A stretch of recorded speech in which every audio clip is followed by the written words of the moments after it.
Hello and welcome to our new series. We are playing Nanteleod's Legacy, a Pendragon Anarchy campaign that will go from the year 496 to, who knows, the arrival of the Boy King.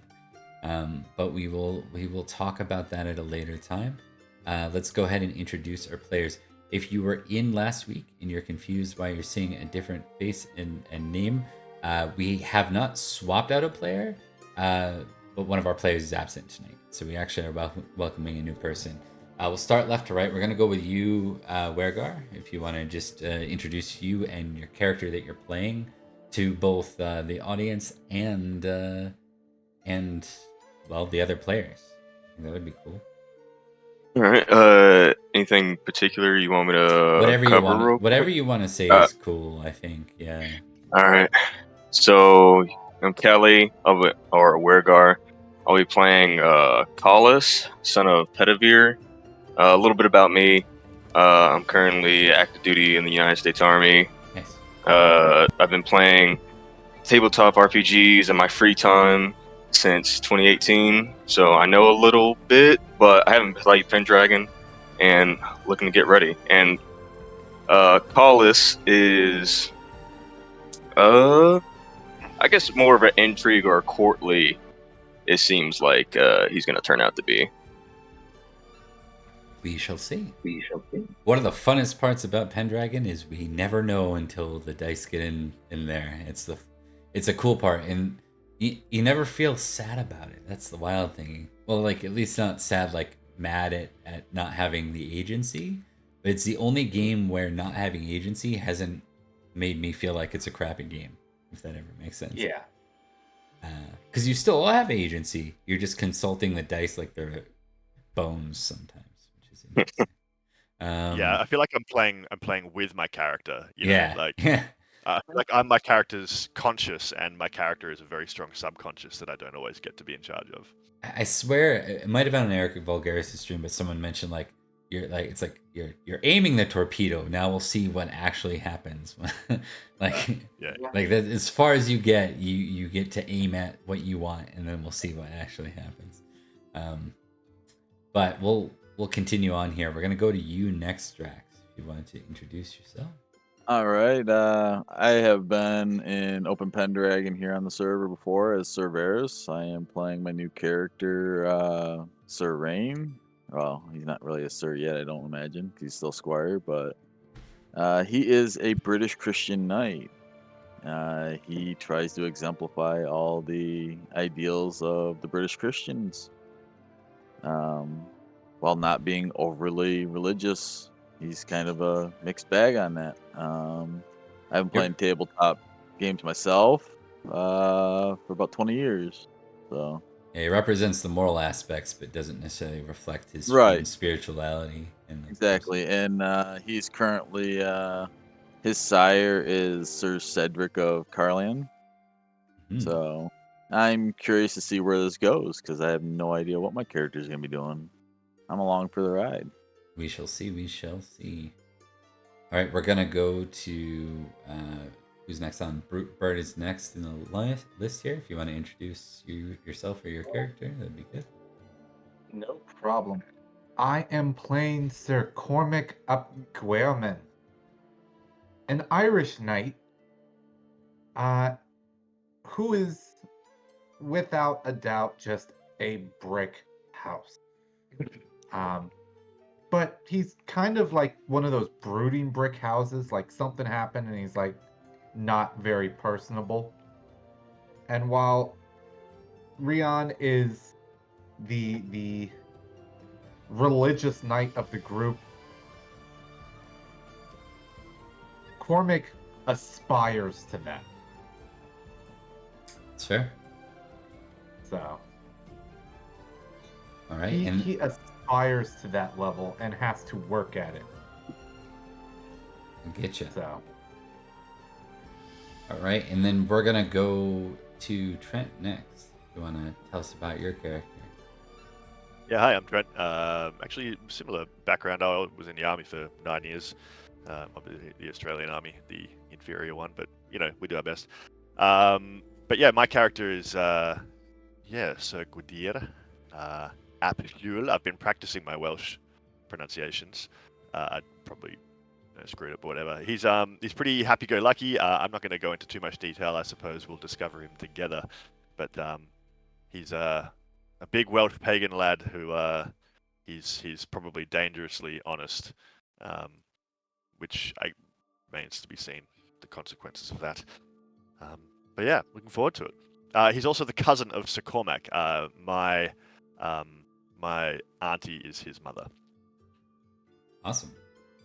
Okay, and if you're just chiming in, if this is your first visit to this channel, you might not know that my name is Ticking Time Bob, and I happen to run a whole bunch of Pendragon on the server.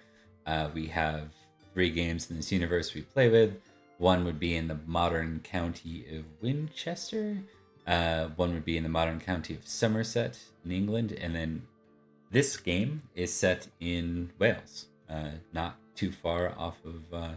Is Carlion? Is that a modern city? I know Cardiff is. Shows how much I've actually researched the historical aspect of this. That's okay, you know. Yeah, Mormont didn't really make it realistic anyway, so we're good. Carlion, yeah. I think we'll call it Carline in this game just because that's how it's pronounced, and let's go with that. Or sorry, that's how it's spelled. We'll just call it that way. Put it whatever twang you want on it. So those are our 4 knights. We have a 5th. If you've tuned in last time, you would have saw Scully. He may randomly pop in at some point tonight. He's doing some heavy lifting, literally, tonight, and he can't make it. So he's going to miss the first part, but Scully, you're probably going to watch this back. Good to see you, and we're still going to involve you in the plot. Let's do a very brief kind of review of what we're at, what the setting is, what we're dealing with as we move into the year, and then we're going to kind of cut it in quick with plot and do some things here tonight. So, this is Britain. Currently, it is without a high king. It's been that way for about 15 years since Aurelianus died. Since his death, his brother Uther took over. Uther was a strong warlord, one that definitely followed the might makes right rules. Almost won the high kingship, but he couldn't stop himself from being horny, basically, at the end. He had his flaws, and his flaws were the end of him. And that's a common way to go out in Arthurian lore. So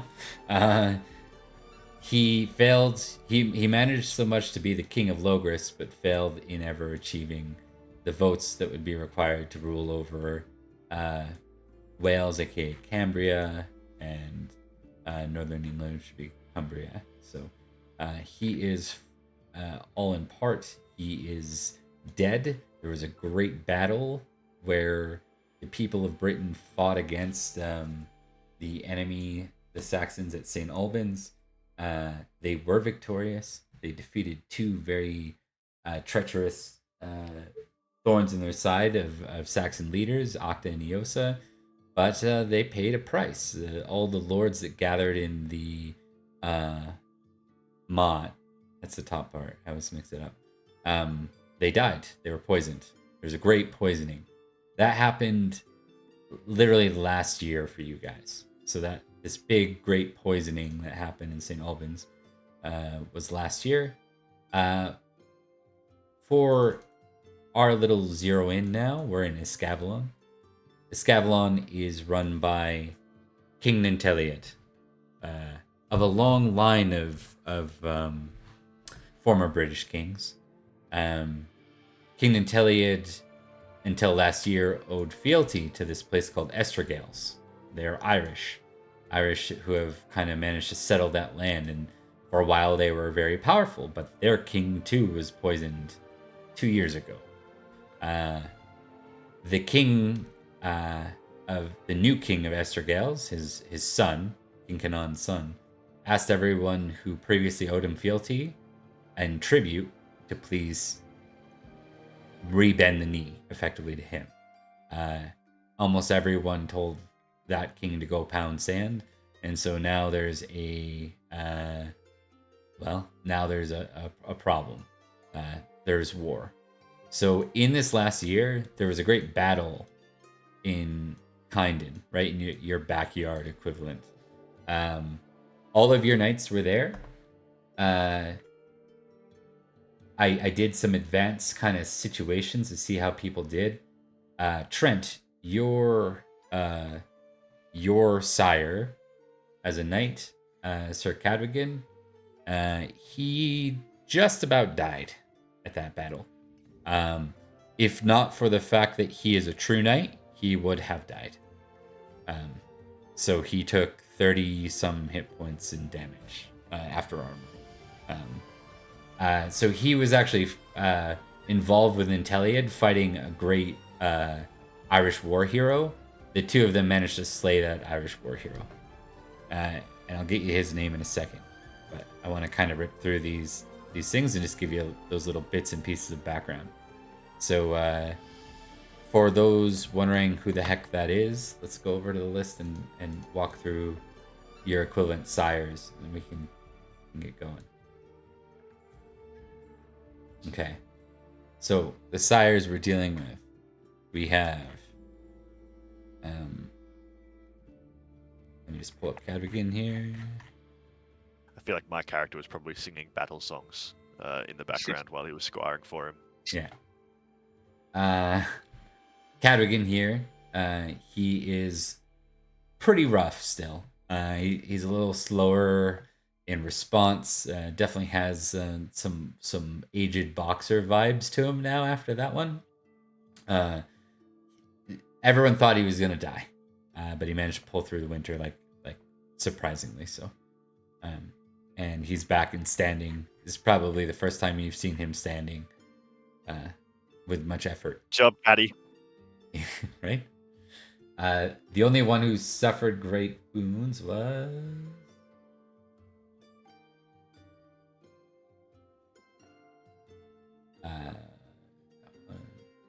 yes. Sir Cedric. Sir Cedric. Was that your sire? That's mine. Yeah. Yeah. So he's the royal seneschal. He looks after basically stewarding the staff or the land, I think. I have that somewhere. But he's the royal seneschal. And he ended up being cut down by that same Irish hero. So the fact that Irish hero died is kind of a big deal for all of you guys. It's something that was significant for Nanteleod, because Nanteleod's the one that finished him off. And I think there are a lot of questions about Nanteleod as a war leader. Like, they knew that he had the blood, but could he? And he had the blood, he had the words. Could he fight? And yeah, apparently he can. So he's kind of renowned now as a swordsman. Just continuing through the list here. We'll go real quickly over your sires. So we have the royal seneschal. We have Cadrigan, who's the Castellan of Cardiff. So he has his own castle. We have Sir Ithel, the Cheshire. He's the royal bouncer. He stands about as tall as any Kimric man you know, maybe even an additional head above them. He basically deals with people that try and or disobey Nanteleod's or disrespect Nanteleod's hospitality in his court. So if someone gets too drunk, if they start a fight that's uncouth, he picks them up quite silently and drags them out, or he chokes them out and drags them out. One way or the other, they're getting pulled out of the feast for misbehaving. Then finally, we're going to go to Mathanwi here. This is Wergar's, Sir Callus's sire. So Mathanwi is the royal huntsman. What that means is that he readies everything to do with the hunt if Nanteleod is going on a hunt himself. He'd ready the dogs, he'd ready the equipment, the people involved, all of that. It's very different than a Justicar that would roam the land and enact justice, or a forester that's responsible for sort of like guarding the forest, like keeping the forest safe. So yeah, that's all I'll say on that. Why don't we dive in? This is the year of these characters coming of age. They're all 21 years old. As a result, if they've done well, they will be knighted. So that's a big deal. All of you feel pretty comfortable with all the rumors and things you've heard suggest that you're definitely in the running to be knighted. You find yourselves at the ceremony beforehand in a courtyard just outside of the castle. And there's like at least another 30, 21-year-olds here ready to go. This is one of those mass knightings they do after a battle.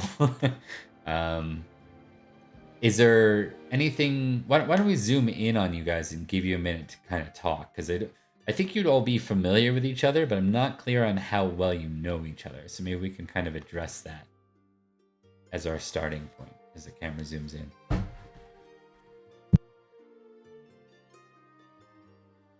I feel like it'll be, probably appropriate for my character to be the first person to do stuff on account of the fact that it's kind of how he rolls. He'd probably be standing near Cormac, slap him on the shoulder. Hi, Cormac. How you feeling about all this knighting? You feeling confident, son? So Cormac will be on his knees praying while this is going on. He's just that is what he does. Yeah. So when his cousin slaps him on the back, I have not heard much that would cause me to doubt the fact that I'd be knighted. They'd be crazy not to, Big lad like you, it's absolutely. Give the man a sword. He'd probably stand up and yell, somebody bring him a sword! Look at the size of the lad. He's absolutely fighting. Oh, sure. I think a lot of the I never had to fight again. I think a lot of the kids, or the soon to be knights, or the those who inspire to be knights, kind of look at Whittier like he's crazy a little bit. He's probably pretty used to that. Yeah. Not far off. He is Yeah. quite crazy. Yeah. But then again, all the best people are.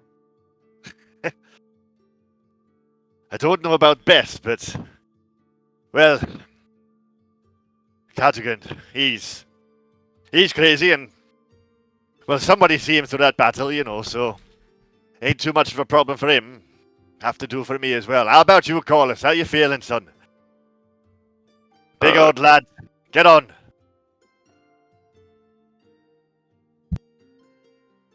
Now, you said Collis, correct? Correct. Oh, my bad. Maybe I got your name wrong. Sorry. Collis is probably going to be pacing back and forth, rubbing his chin. I know my deeds haven't gone unseen. I know I've been doing a good job.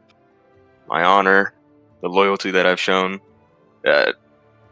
almost certain I should be knighted. Oh, who wouldn't?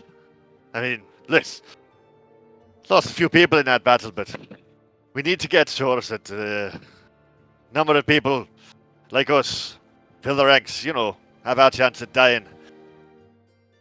I think you'll do just fine. You know how you know your way around a spear, so I think you'll be Not just wrong fine. about that. Yeah, I think we'll all do just fine. Not just me, but everybody's valor is shown, especially after that battle. Well, maybe we should be thanking ourselves that we lost so many. You got a little bit of opportunity here, eh? Thankfully, we didn't lose too many, but we made sure that the enemy lost more than we lost. That's all we can do. Aye, that is all that we can do. Although I still weep for the dead. It's kind of hard to wrap your head around it sometimes. You think? It is dead, son. It is said, thou shalt not kill.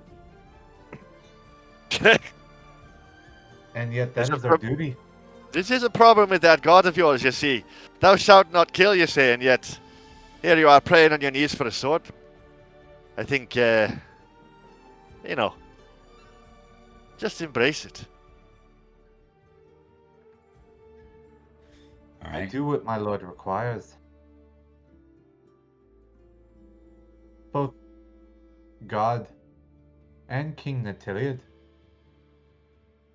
Both good, honorable men and worthy of being followed. Soon to be High King, no, hey?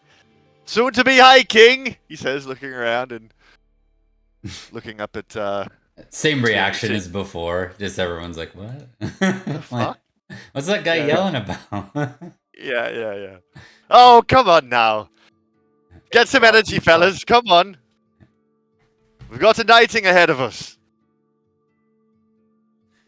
With God's guidance, I'm sure he will be.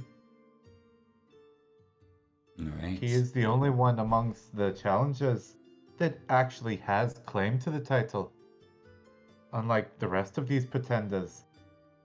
You mean through his fuck of a grandfather, Vortigern? Well, not much of a lineage if you ask me, but nonetheless, he's a fine king.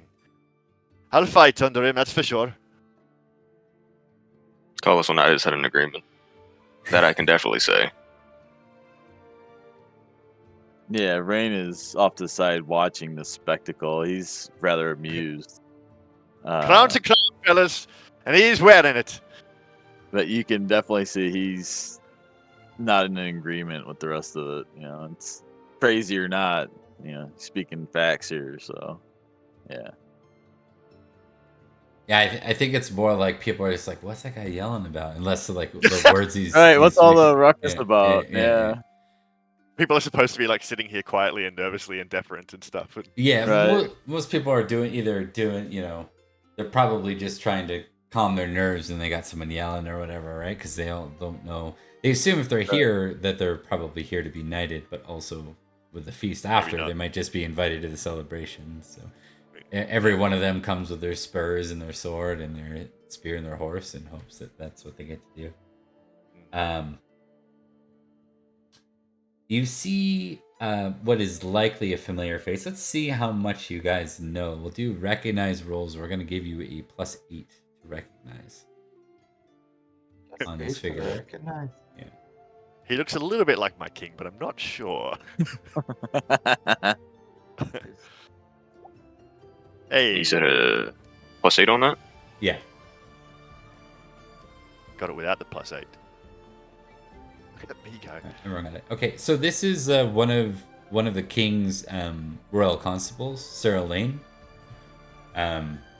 He comes out and he looks about and he's like the only one in here that's not squire. So everyone kind of shushes up. It's like, oh, the teacher's in the room, right? He waits though, kind of just patiently looks around, kind of looks at each of you, studying the whole courtyard full of people. This is him. King Nanteleod will be here shortly to begin the knighting. If you feel you are worthy for the role, please move to the left wall, to the west wall. He says.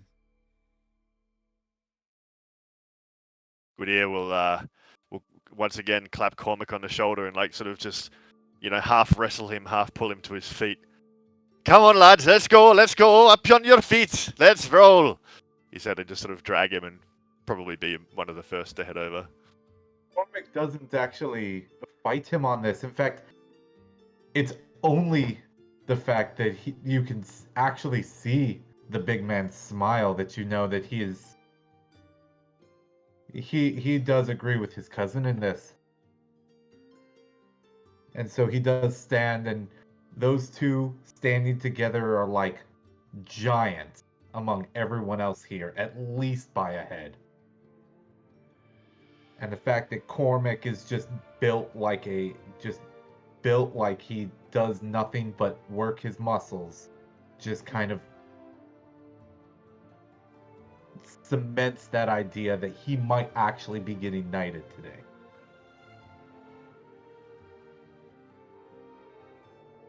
Push-ups aren't going to win you a fight, lad. Come on.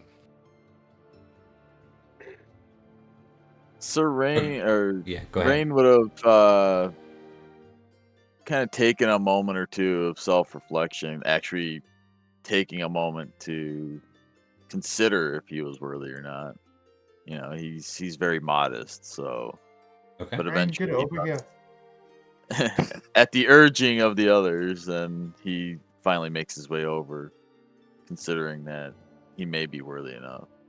Okay. Collis would have walked over to the wall, taking deep breaths, saying, "Oh, this is it. This is it." So we have the whole four of you over here at this point.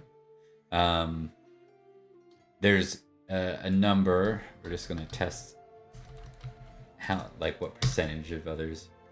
Only about 30% of the rest of the candidates come over to the other wall. And with that, a couple of more figures enter. We see the following. Try not to mess up my feast too much, so give me a sec. I'll keep these guys where they're supposed to be. Alright, there we go. So, you see 3 figures. And I'm going to spare you all on the recognize for these, because these are 3 of the more prominent figures in... correction. I'm going to give you guys one of the following roles for this fellow in the robes here. You may make a religion British Christian roll, or you may make a recognize roll flat. What was the religion roll again? Sorry. British Christian. Okay. Yeah, you're testing your skill. Oh. Wow. Just Yeah. Ooh. swing and a miss. All right.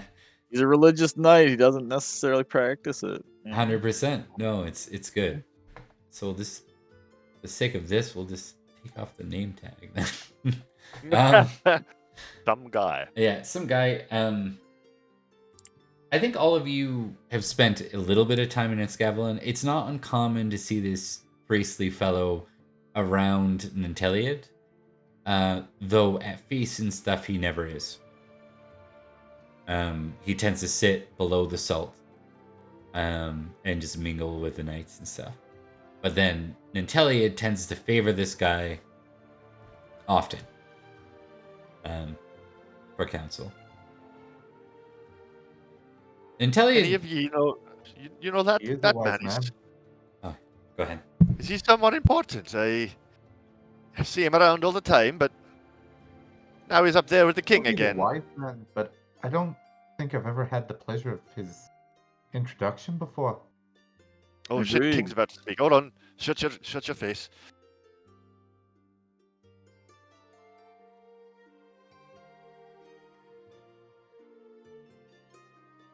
I urge my friend to be quiet. Nanteleod comes out and he looks disappointed as he looks over to the other wall, or not where you guys are, basically the courtyard. Those so many didn't go over, and he looks and he's frustrated. He says, "Is this all we really have for valor?" And he motions to the 4 of you, and there's maybe a handful of other knights or other squires over there. And he says, disappointing. Just nudge comic. Hey, hey. I'm liking this guy a little bit better now. Nanteleod says, every one of you will fight together at some point. And you must know that you can rely on one another. You can protect one another. There's no room for doubt. He motions to the whole group over here and he says, you're all dismissed. Yeah. It's a bit of a stir, right? Because like, I think even Sir Cerdic, who looks like he's still recovering from the one hit point that he dropped to in the battle, he says, "But my king, we can't afford to not knight more than it's well over half. We need the knights." And Nanteleod just replies, "Then they can prove it over the spring and the summer. They'll not discount you all from the opportunity, but for now, you have failed me. Reflect on how that is, and find a way to resolve it." They all like, some of them slump off, some of them act like they're like, you know, it's unfair. No one speaks up that it's unfair. But there are a couple of eager ones that run off to go try and figure out a way to win themselves back into favor. Quidier's just standing there with this big stupid grin on his face, being like, "Fuck yeah, this king is awesome. Nanteleod rules." Just All right. like beaming with joy, you know. Are you exalted in that? Is that right? No, I'm getting No. there. Yeah. I'm trying to. You're famous in it? Is that what it is? Yeah. Okay. So at this point, you see all your sires begin to enter. Someone is doing this on behalf of Cerdic, who isn't walking very well. But you see that your horses are guided in.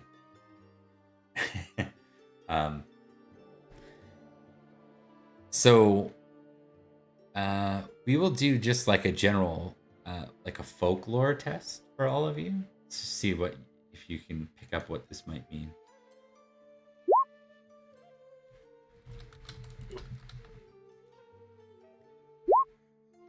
Ooh.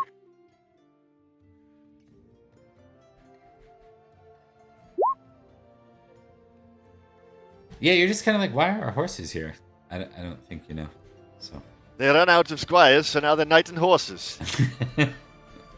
Ren just is straight up confused, though. He's kind of looking towards his sire with a bit of concern. Wrap a spear to the horse, he'll do us just as much damage as a knight. No problems here. I look over to Sir Ethel,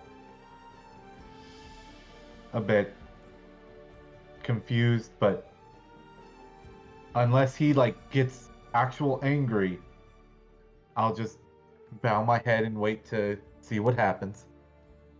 Is Cadigan nearby, my sire? Yes, they're all your sires are present. I just didn't copy. When I say nearby, like within a few meters of me, or is he over in like a, Oh, standing that's a near good me? question. I think they're closer to Nanteleod than they are to you. Yeah, fair enough. Yeah. Just like, you could probably see Gwydir like kind of twitching a little bit because he wants to go over and like give him a bit of a wrestle because he almost died and he didn't. But Yeah. he's sort of probably like pacing a little bit, like, oh. That stop you? That's a good point. Probably not. He'd probably like, I think he'd out of respect for Nanteleod, just start like sidling over, just like sidestepping over and just kind of nuzzling in and kind of wrapping him around the waist a little bit, being like, "Hey, Yeah. you're right, big Cormac lad." would stop him though. Like hand on shoulder. Not yet. Not yet there, cousin. Give him a moment. He's working. He almost died. Come on, give me He's a break. working. All right. Nanteleod holds out his hand, and the old man comes forward with a sword wrapped in cloth, and unfoils it, unwraps it, so that the sword can be seen. We'll do one more folklore test for y'all on this. No idea what is happening. No. Seems I fun. mean, I've got a 2. I doubt I'm gonna know anymore. Same. Yeah. Hey, look at that! Oh, Hey, Hey! look at that. My That's general right. rule of thumb is if it's under a 5 in skill, you just tick it anytime you succeed, basically. Oh, So, really? Yeah. Okay. I am a man of the people. Yeah. There's one thing you know about me, it's that the folk love me. So actually, this would make a lot of sense. That is Vortimer's sword, the former king of Logris and Escavalon, the grandfather of Nanteleod, son of Vortigern, and actually openly rebelled against his father. Led a rebellion Yeah. against his father. This is Vortimer's sword, not Vortigern's sword. Correct. Ah, yeah. Yeah. I probably mentioned that back.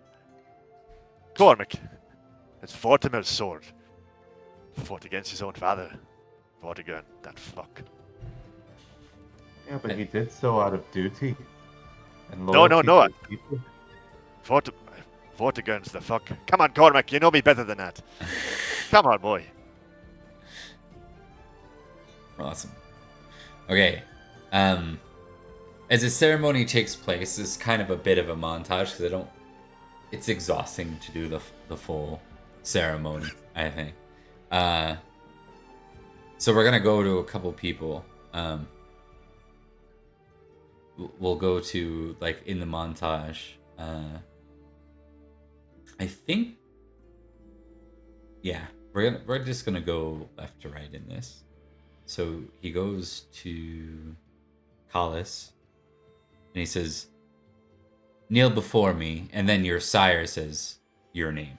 You're not supposed to speak yet, right? So your sire says, Collis, and then until he says Collis. Do you kneel, Wergar? Collis would kneel. Yeah, Collis kneels. Okay. He says, "Do you acknowledge me as your true and rightful liege?" Collis will say, "I do, my king." He then the montage switches over and we see Rain next. He says, "Do you pledge fealty to me and swear your sword to me to be forever at my service?" Ray kneels immediately, almost forcefully so. And then says, "The one true king, my king, for as long as I draw breath."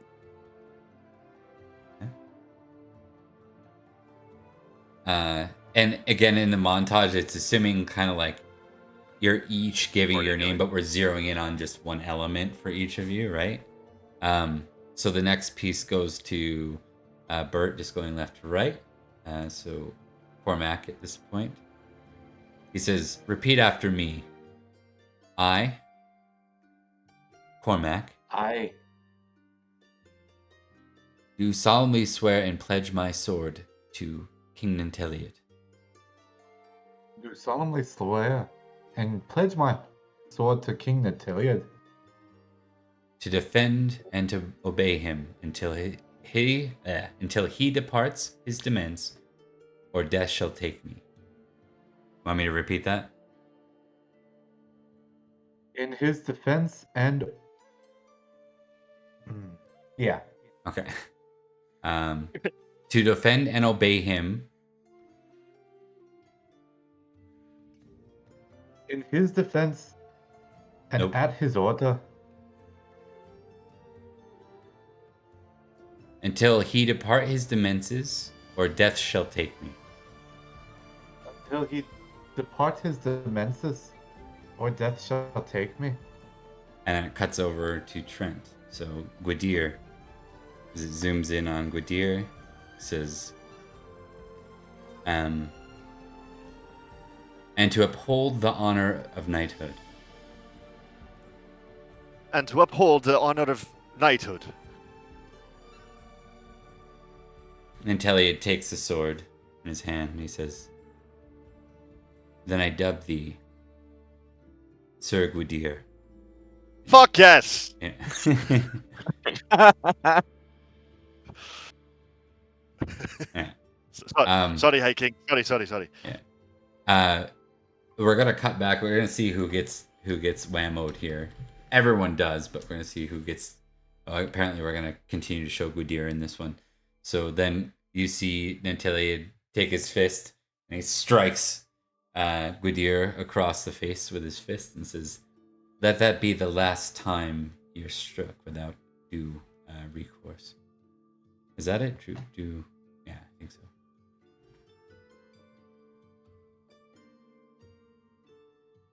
Gwydir's just kind of nodding over and over again, like, fuck yeah. Just fucking sick. Too good for speaking out there. Yeah, exactly. Hit me slightly harder for talking shit.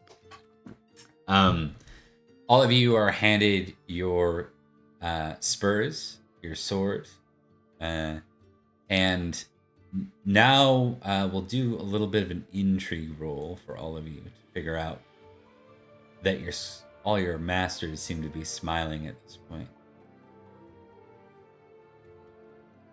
Intrigue. Oh, I actually have points in that. Not enough. I fumbled. I Yeah. had no idea. You have no idea. You're about to walk away. Rain's like, great. Right. Yeah. Where's the feast Yeah, again? it's sweet. It's Yeah. all done. I'm Where out is here. the roasted eagle? Hi, I heard there was cockatrice. Yeah. It's great. I think in the case of Cormac, for Cormac, Hallis, and Gwydir, you all quickly recognize that something's up. They're all the sires seem to be smiling away, but you can't really figure out what about. But you actually see Rian walking away, and you realize that the ceremony's not over. Does anyone want to stop him? I'll reach out my arm and grab him by the arm and stop him. Yeah. He does so as he kind of looks around and realizes he's completely oblivious to what was just happening. Yeah. My God, man. Gwydir will be like, Over yet. what's that guy's name? Oh yeah. Kazagan, what are you laughing at, you big fuck? I think it's actually no, you know what? It's gonna be a little priestly guy that we don't know the name of.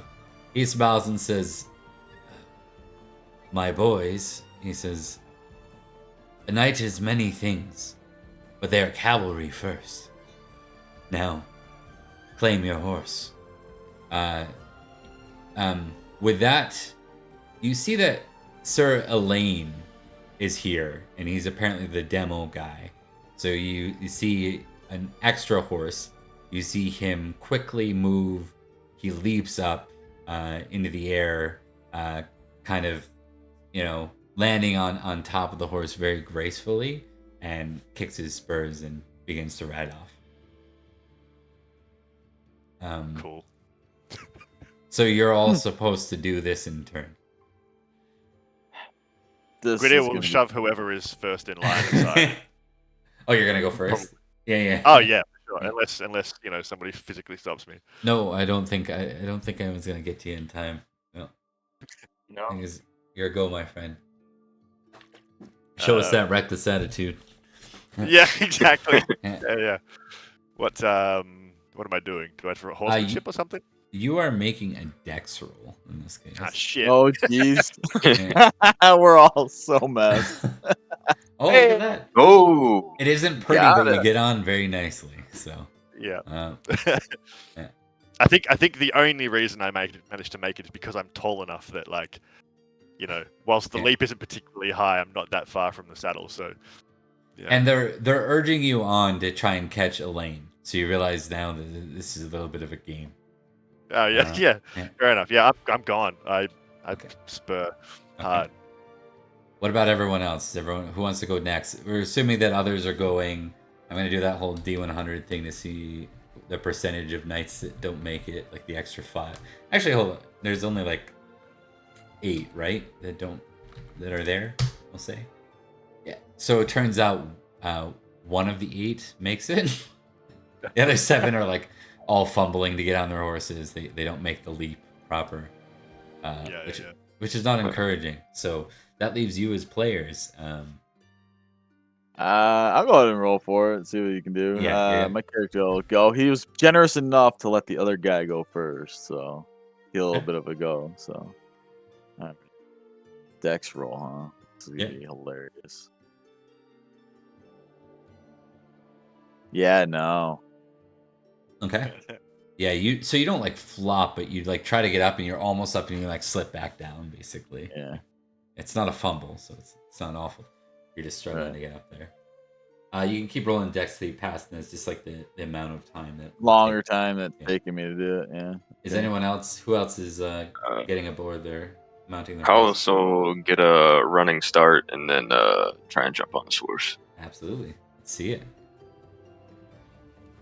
Dex.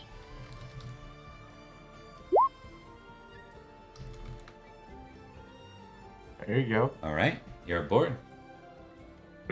One smooth motion, he kicks his horse into the gallop. Nailed it.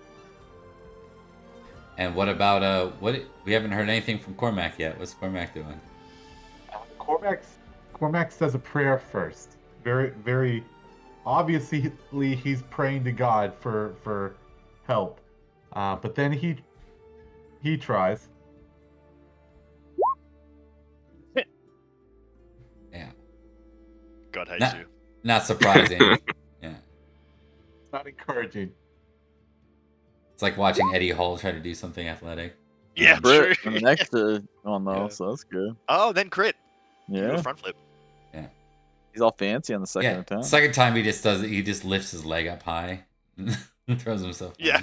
Just stands on it. Yeah. Okay. That's gonna put, I think, Collis. He was third to name himself in. We're just gonna get some horsemanship rolls from everybody at this point.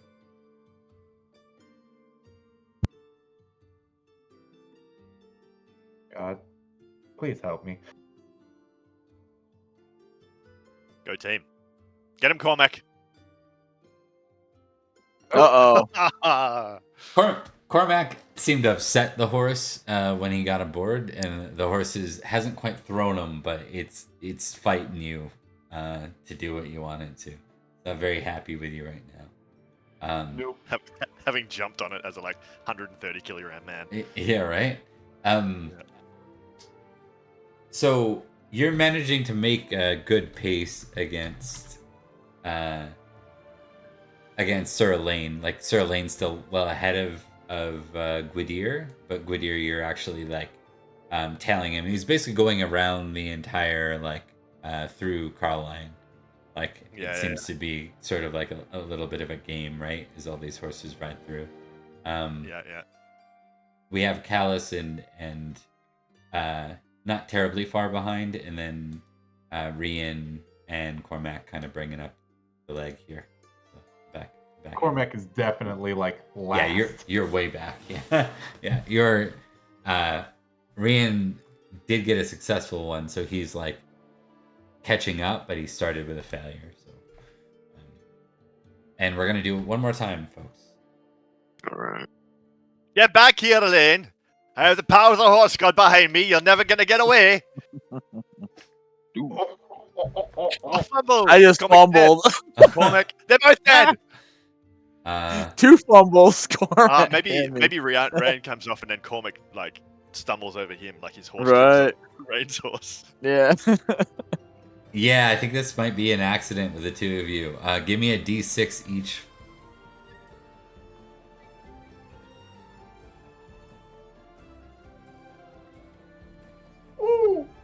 Oh, big ones. Okay, that's the damage you take from the fall. I'm fine. I'm so good. You both collide. You're not the only ones that probably have fallen today, but there's a pile up in the street. Yeah. Right. It's like one of those Tour de France pile ups or whatever.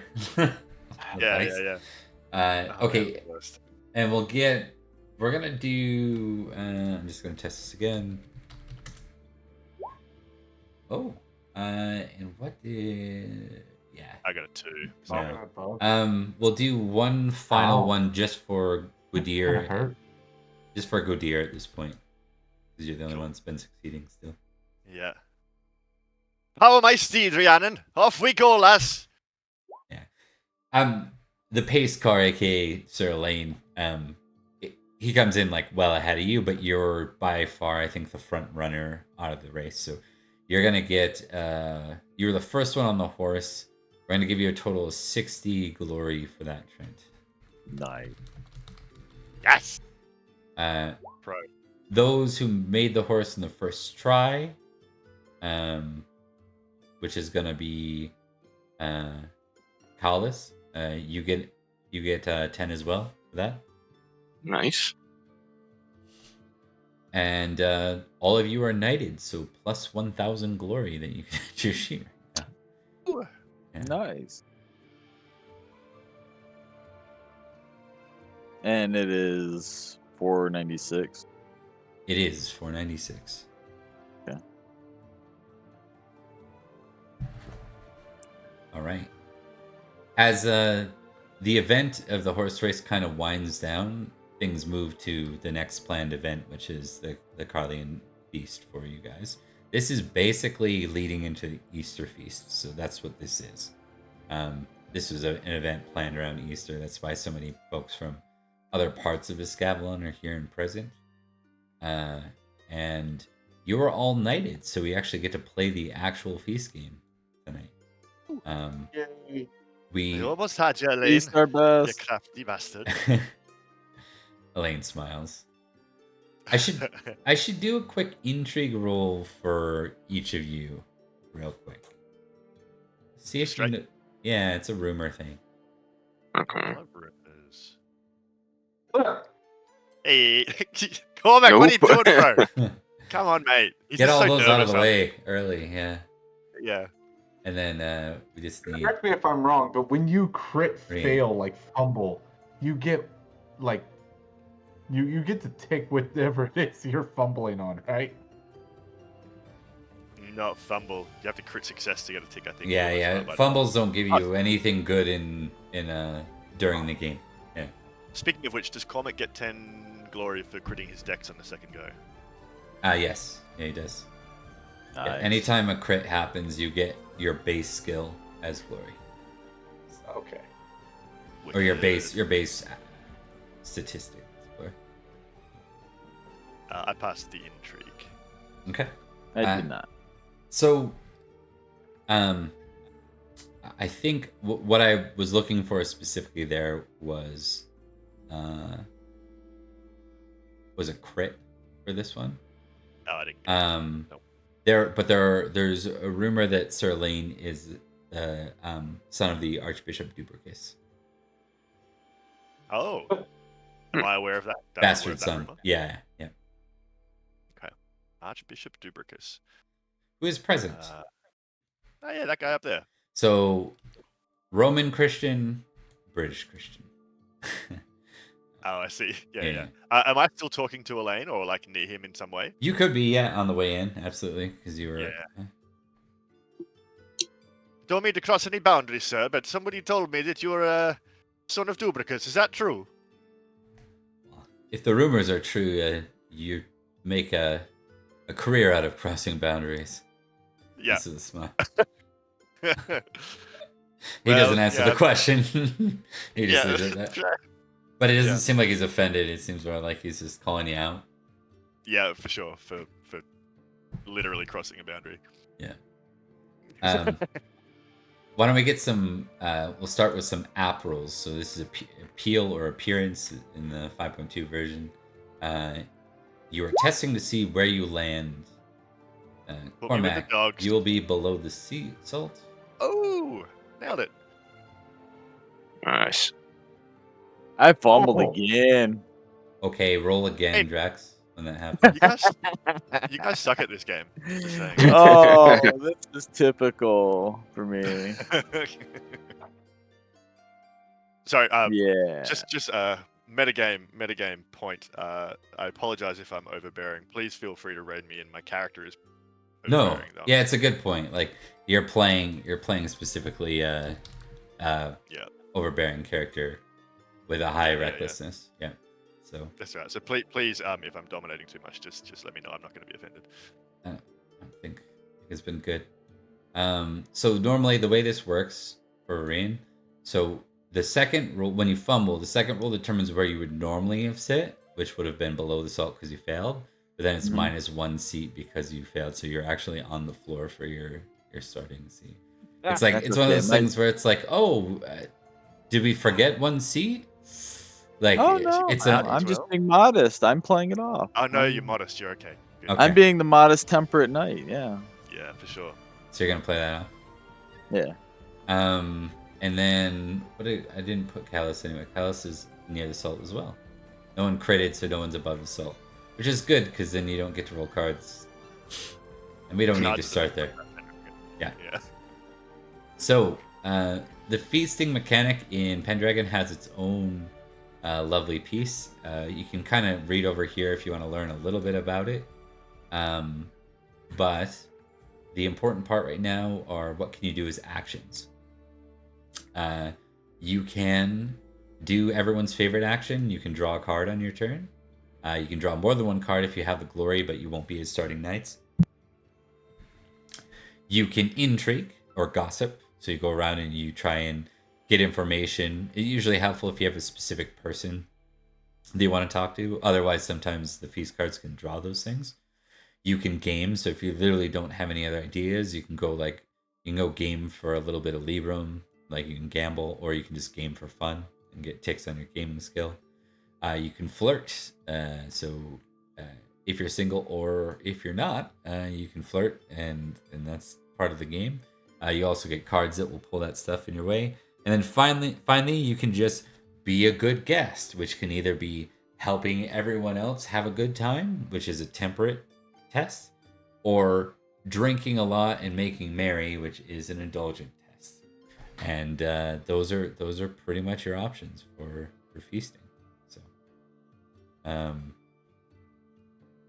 you also can at any point when the dance kicks on, ask someone to dance. That is a thing. I will go ahead and.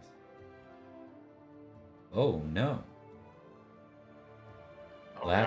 That's unplanned. I didn't pull over the feast stuff. That can't stand. I have to do that right now. No. Cards. Oh, I need to know food, and I need the cards. Yeah. Food is absolutely paramount. Let me do that right now.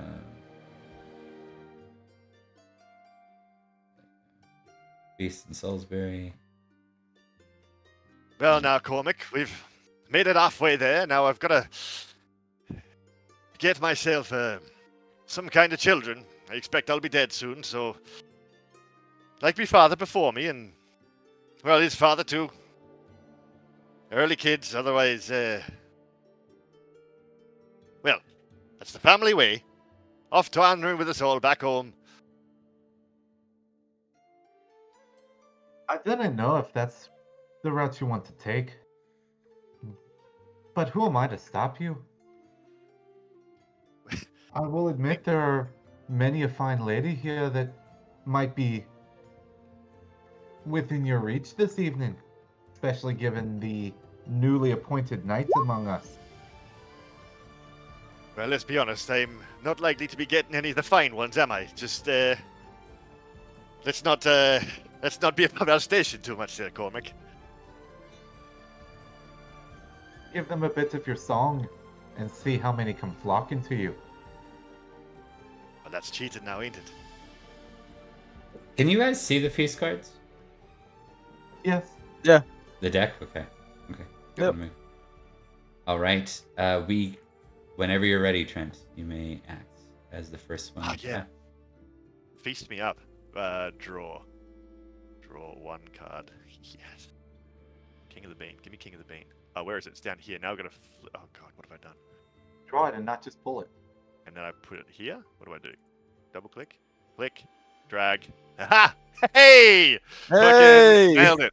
Get No. absolutely petitioned. Yes, I petition whoever it is. An Start of each important round, you can lady. keep this card. Um, You get +1 geniality per round if you keep it, Oh shit! but you can't draw any other cards. I'm not reliably patient. no. Do tracking you want the to lady test that every to see what you do? You're welcome to if you want. Keep this card. Yeah. Let me have a quick look here. Let me read it. If you keep one gentleman per Literally round. just draw a talking card. about you getting a lady. This is you Yeah, I getting a know. lady. Yeah, I can't really turn it down, can I? If you have it at the end of the feast, am I just going to be chatting to a lady for the whole feast? Hey, You're like, with that's love a lot strikes, of it of strikes. investment, you know. Yeah. I don't know if Oh, I'm yeah. ready for that kind of investment yet. It's true. I can't talk to somebody for more than like maybe 15 minutes before I Yeah, get bored. yeah. Don't try to tie me down. Yeah. Yeah, that's right. Yeah. It's just a sandwich. Shut up. But I mean, for now, I'm keeping it, obviously. Tell me who the lady is, or don't, whatever. Yeah, I'm going to. We're gonna see who this is. I'm just fixing something here. Bob wants to steal this card from my hand. Yeah, sure. Did I? The one that you laid down? Apparently. Yeah, I was guess trying to so. help you, but it didn't work. I'm just gonna close it. Yeah. All right, there we go. Her name is Adwin. I fixed that, by the way. Yeah. Perfect. And same region. So she is from. I'm from Gomrit originally, or Escavalon. No, it's same region as here. So. Oh, I see. Right. She is from. Oh. Cheshire. Okay. Yeah, that makes sense. So if she's from Cheshire, she is probably Sir Ithel's cousin. She's here for It'd be better if it was visiting his family. daughter. Daughter? So she's Ooh, doing I well? like that. I like Oh, that. that is Yeah. evil, but so Yeah. good. Yeah. The enormous? Yeah, he's the enormous one. Yeah, he's a It's bouncer. the enormous also. Oh, let's find out. I will be right back. 13, not enormous. No. Boring. I rolled it randomly. Yeah, fair enough. For size. Yeah. Shame. Oh, her size? Yeah, I gave her a well. +2. It didn't quite work out. Didn't help, Just- yeah. yeah. They'll have it. These things happen. Got her She's mother's got- height, not her dad's height, or whatever. Yeah, that's so. Yeah. Awesome. Yeah, no, for sure. If you have this card at the end of the feature, you may petition the host for permission to call. Let's see how it plays out, but for the time being, I'm definitely happy to chat with her. Yeah. And if Ithel happens to come, Ithel is Ithel. He's at the high table or above assault. He guards the high table. Oh, He's the yeah, only right. one that's on active duty at this time. Yeah, fair enough. So he's probably keeping a very fucking close eye on me. I think like as soon as we get the impression that if we're having a good time, she may not be having a good time. But if I'm having a good time and it's not obvious that she isn't, I think Gwydir would probably like sort of stand up and crane his head over the feast and wave, you know. Yep. And mouth like your daughter's cool, you know, but like whatever the medieval equivalent is. Yeah. I'm So gonna be asked to beat you over the head with a stick. Yeah, I mean, look, I might get bounced, but that means it's the end of the feast for me, in which case I can petition the host. it's true. Fair point. So go. that'll be worth 3 geniality for you, I think. Fuck yeah. Yep. Plus Just 3. putting it together for you. Thank you. We use these to help keep track of geniality, which can turn into glory for Wergar, if you're wondering what that does. It kind of Okay. it gamizes the feast, so they're not as sort of nebulous as they might be otherwise. So That can also like help this your going to rolls run and out. checks. Yeah. yeah, they also give you temporary bonuses to everything that is considered a feast action. So most courtly things. So they're very useful to claim. And with that in mind, it is now your turn, Collis. Let me know if you need those actions reintroduced to you. Okay. If you don't have a And then, strong idea of anything you want to do, pulling a card is always a valid option. So. Yeah, I guess I'll just pull a card then. You should be able to see the deck. Why don't you go ahead and pull that over? Click the draw, drag to. Here, I'll pull it out for you. There you go. Okay. More drink. Oh boy. Another jug of ale is brought out. So this is everybody, isn't it? Or is Yep. Is it? All players. All right, My guys. character isn't even close to indulgent. Well, then you're very likely to not succeed. In fact, you could always impassion yourself if you want to avoid it. Oh no, I'll go for it. I want to Yeah. see what happens. The dice are loving me tonight. So everyone's testing indulgent. I'm not at all surprised Yeah. that I. I fumbled indulgent, so. Oh no, Drax! You're just having a day. Yeah. Fumbled indulgence fine though. Just means probably not drinking at all, right? That's fine. Oh, Your okay. indulgent rolls need to be No, hold on. made for the Let me remainder of consult the feast. book. Yeah. I gotta consult the table 2.2. You're probably like pissed off or like disgusted by how much everybody else is drinking.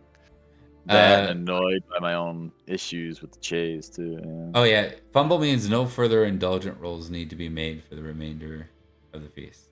Sweet. That worked out good for me. Well, this may surprise nobody, but Sir Gwydia is drunk. Yeah. Okay. What did you roll? No one got a crit, right? No, just a pass. Okay. So should I check it? Does it say to check it? Only when it says to check it. For feast. No check in this one. However, you all have the effects of drunk. And I'll post them for you. No one's roaring drunk, which is good because that's when it gets really bad. The effects of being drunk are +5 to all the rest flirting. Of us failed. Flirting, orate, lustful, reckless, indulgent. Oh, sorry. So this is just Trent then. Just Trent. Yep. Yeah. So -5 to everything else. -5 to everything else, and I'll just post that for you there. Tracking at home, my reckless is currently 21. My orate is 20. My lustful is. Let's find out. Good times. Yeah. Yeah, my lustful is 18. Oh boy. I can't see anything going bad for you here, honestly. No. No. Hitting on the bouncer's daughter should be fine. Just winning it everywhere. Callis, you get 2 geniality for being, or you get 1. Actually, the cards were 0, so you get 1 geniality. Yeah. Mm-hmm. But you now are in super court mode with all those bonuses. If you want to do anything in the future rounds, Hell yeah. We will go to Cormac next for round 1. Cormac is going to be the he is going to be serving others around him. He's going to be the party goer that is a temperate action. You want to do that? You may do so. All right. That's success. All right, so you are below the salt, and the people below the salt are very happy with you for doing so. They are. You're making some friends down here. Get the firm nod. I'll say even this old man in the robes that you don't know the name of, just gives you like a solid familiar, nod. But I have no idea who he is. Yeah, exactly. You always see him. Just no idea who he is. All right. That lands you with 1 geniality because you pass, but you're below the salt. Yep. And we go to Rian next. Rain is going to also I got your token spelled backwards. That's what happens. Yeah, right. He's my auntie now. Yeah. No. No. All right, yeah. So I'm gonna do similar to what Cormac did, except for with the people on the floor tend to the.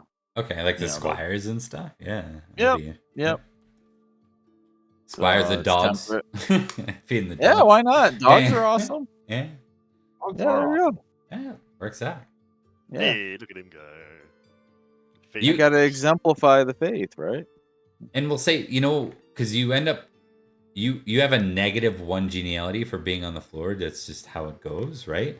So we're gonna say like what that does is it's like all the squires think you're awesome today, and so do the dogs. You know who doesn't? Everyone else that you're taking food from the below the salt or whatever. They're all like looking at you Right.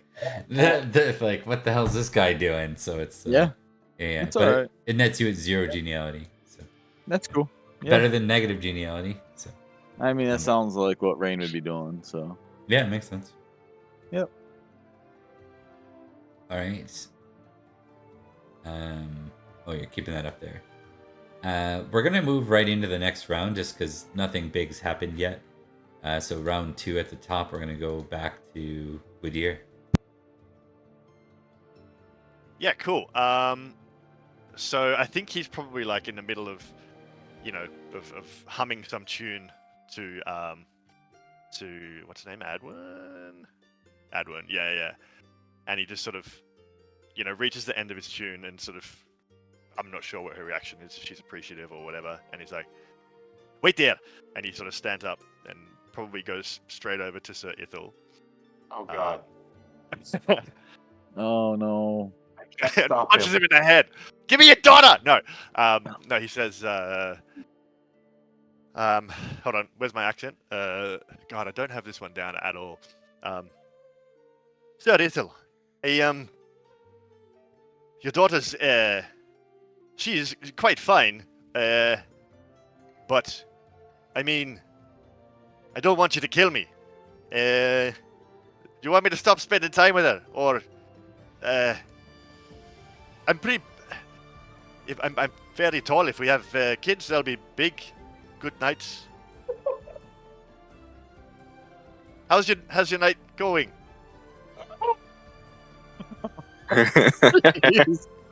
You know what? You know what's really funny? Sir Ithel's famously suspicious of people. Yeah, that makes sense. I'm famously honest. Maybe it'll upset it. He'll be like, well, he's not fucking scheming. He's just telling me what he's trying to do. Yeah. I'm happy to leave her alone, Sir Ithel. I don't... We're gonna give you your honesty test. Please stop looking at me. Yeah. Honesty test. Oh, geez. Yeah. Could you just say anything? You're kind of scary. Honest. Come on, dice. Great. Oh, Hey! crit! Oh, Dice Look are at on me go. fire for Trent tonight. I think Man, it's all gonna turn south at a terrible moment. I'm sure of it. I think it's one of those things like if it were a movie or whatever, you see him raise his hand like this and you kind of like wince, like you think you're gonna get smacked or something, and he just pats you hard on the shoulder. Yeah. And you see like it's like a smile, but it's like it's fighting. He's at war with himself on whether or not he can smile or not while on the job. Yeah. So it's just like like a slightly too toothy smile. yeah. But whatever it is, Oh. maybe he just knows you by reputation or whatever, but he seems to be, I wouldn't use the word approving, but he's not disapproving. Yeah. He's not gonna punch me right now. Yeah. I don't know Because if it's any running dad's too late. ever approving, right? It's just like, yeah. Yeah. It's not the opposite of it, basically, right? Yeah. That's right. So 16 glory for you. You're having a hell of a day. This is a good night Yes. day for you. It's So I gotta have kids quickly because it's all gonna turn south and it will be my last. It's not a roll. I guess is my honest roll my action for the round. Yeah, I think it will be. I think it's gonna be. So is that number 3 then? One for holding the card, one for honest, one for being above. Yep. Sick. Look at me go. Look Hey. at you go. look at that. Must be nice. Must You're be nice. You're having a hell of a Right, time. Ria? Must be nice. Hell of a day. Somebody gets some glory. Get to hang out with the fucking bouncer's daughter. I fixed it so it's rain. Well, Thank you. Yeah. You know what we'll even do till we all get it figured out? I'm just gonna spell it like raindrops and then we'll fix it later. That way we all got it now. Right, Rain? Yeah. Must be nice. Somebody's getting some geniality. Yeah, I know. All we get is accident in the chase, and now I'm below. Oh, yeah. You're below the salt, and I'm on the floor. You're Yeah. even on the floor. I'm on the floor with all the dogs and the squires. Yeah. Thought I was I'll done with trade that you. place Dogs are already. awesome. Oh, dogs are awesome. All right, we're back to Sir Rain Kalis. is definitely pro Okay. dog. And then what are the actions that I could take again? You can flirt. You can do the feasting, either drink more or make sure everyone else is looked after, which is a temperate rule. So indulgent or temperate. You can gossip or try to catch gossip. So if there's someone specific you want to intrigue with, you can go catch them and find out if you want to know some detail about something. You're welcome to do that. You can game, so you can go and play some games with folks. And that is about it. I think Collis would probably try and catch gossip wherever his sire was at. And see, because the sire, he knows him, so he may not be that suspicious of why he's there. But then also, Collis will probably be able to be more easily catch pieces of information while he's there. Be right back. Yeah, what kind of are you looking for? People that are talking like close and quiet, or like what are you looking for? Like, yeah, Because I assume in the hall it's pretty it's full. loud and raucous. Yeah, it's full. Yeah. It's not this 8 people. It's like Yeah. like 100 people. Yeah. So he'd probably be looking for people that are talking at normal volume, thinking that people won't hear what they're actually saying, rather than people that are trying to whisper.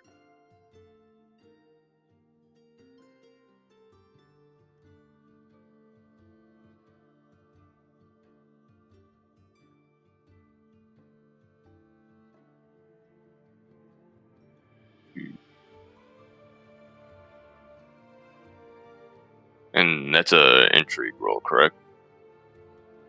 Here I am talking. I keep muting myself and then talking. I'm sorry. I was saying there is a lot of rumors, so I'm just curious. Like, is there any particular group or NPC that you're kind of like, or topic that you're most interested in that you're trying to keep an ear out for? Maybe about any future fighting that's going to be happening, or maybe about the Irish or that sort of thing. Perfect. Yeah. I guess troubles that are going on that are close at hand that he'd be able to potentially lend his hand towards. Absolutely. Give me an intrigue test and make sure you add a bonus modifier of your current geniality of +1. Okay, 1. All right, that's a success. That's all you need to get info. Yes. So we're gonna say that you overhear a couple of. You said specifically you were interested in kind of hovering about your sire, more or less. Is that correct? Yes. Okay. So, at some point, you catch a conversation between Elaine and Mathonwe. That are kind of near the salt, and Elaine says, "Is there any sight of him yet? Have we found him?" And Mathonwe says, "Your sire says, no. Last I heard, he was heading north to the forest. There was some trouble. He wasn't able to elaborate. He has to come back." Sir Elaine nods. "I see. I think his squire was due to be knighted today. He was absent." Mathonwe nods. "Very well. What about the Irish? Has the king mentioned anything? Retaliation, perhaps?" Elaine nods. "We will be raiding this year. That is for certain."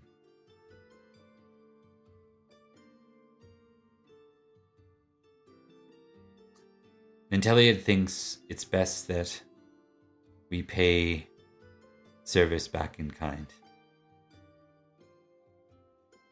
We must show the Irish that we are not weak. And besides, that king, he's not his father. And you can tell this is very much his opinion, not Nanteleod's opinion.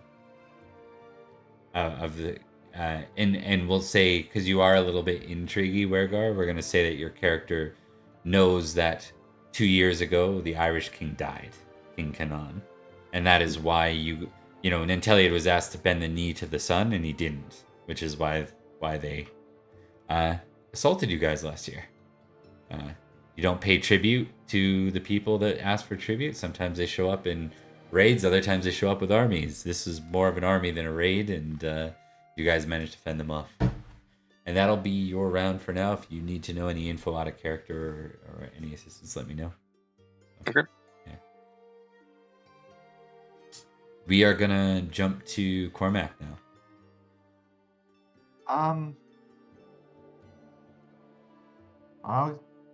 St. Paul said, God loves a cheerful giver. Cormac's gonna go talk to the old man and offer him more wine and food. Okay. Good evening, sir. Are you needing anything? I'm up, so I can get you if you need something. Yeah, when you say good evening, sir, he says, Sir Cormac. Yes, sir. I don't believe I've had the honor of your name yet. I am Sir Cormac ap Gwynedd, and you are? He smiles at you. And he says, Iltud. Abbot Iltud. Oh, sir. I am at your service, sir. Is there anything you need? More wine, more food. I can see if they have any more of that parsley bread around.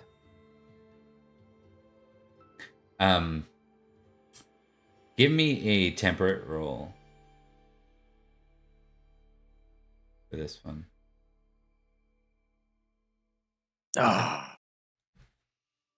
Okay. It doesn't matter too much. It's more for the geniality piece.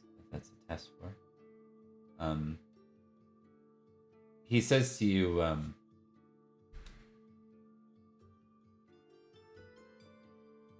I couldn't help but notice you praying before leaping upon your steed earlier today at your knighting.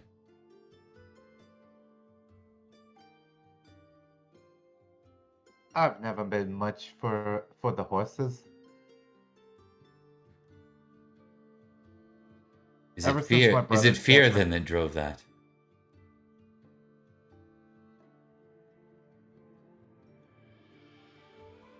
No fear. Merely an understanding that without God's guidance, I would never have gotten upon my horse, my steed. He smiles at you.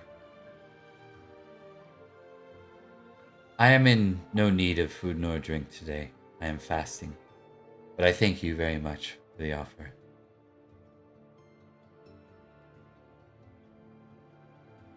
If I may be of service, merely let me know. I shall be around. He tells you... I just gotta look up the name of it real quick.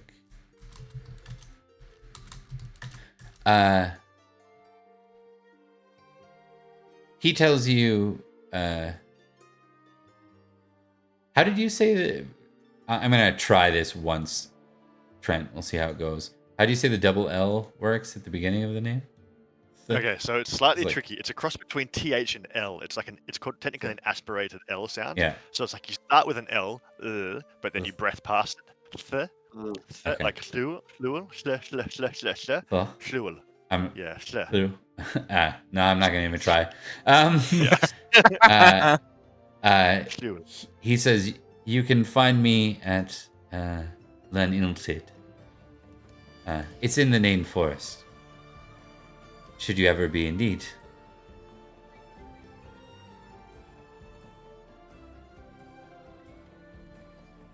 Thank you.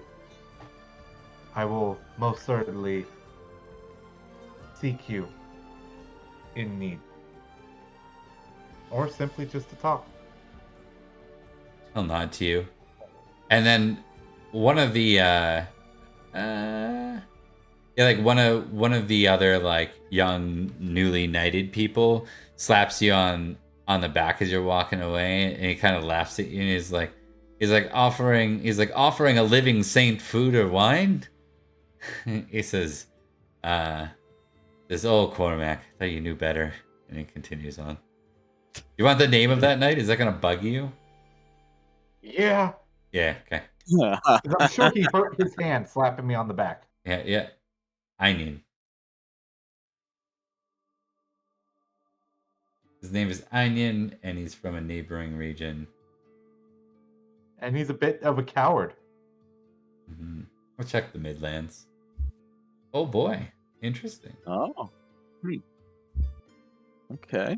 Maybe it's that one doesn't make sense. I've already declared what he is. So he is okay. He's from Pendragon. Originally. That makes sense. Less overlap there. Okay. So yeah, Einian of Pendragon. You can make a note of that if you want. Maybe that'll come up later. Maybe it won't. Might have. Location.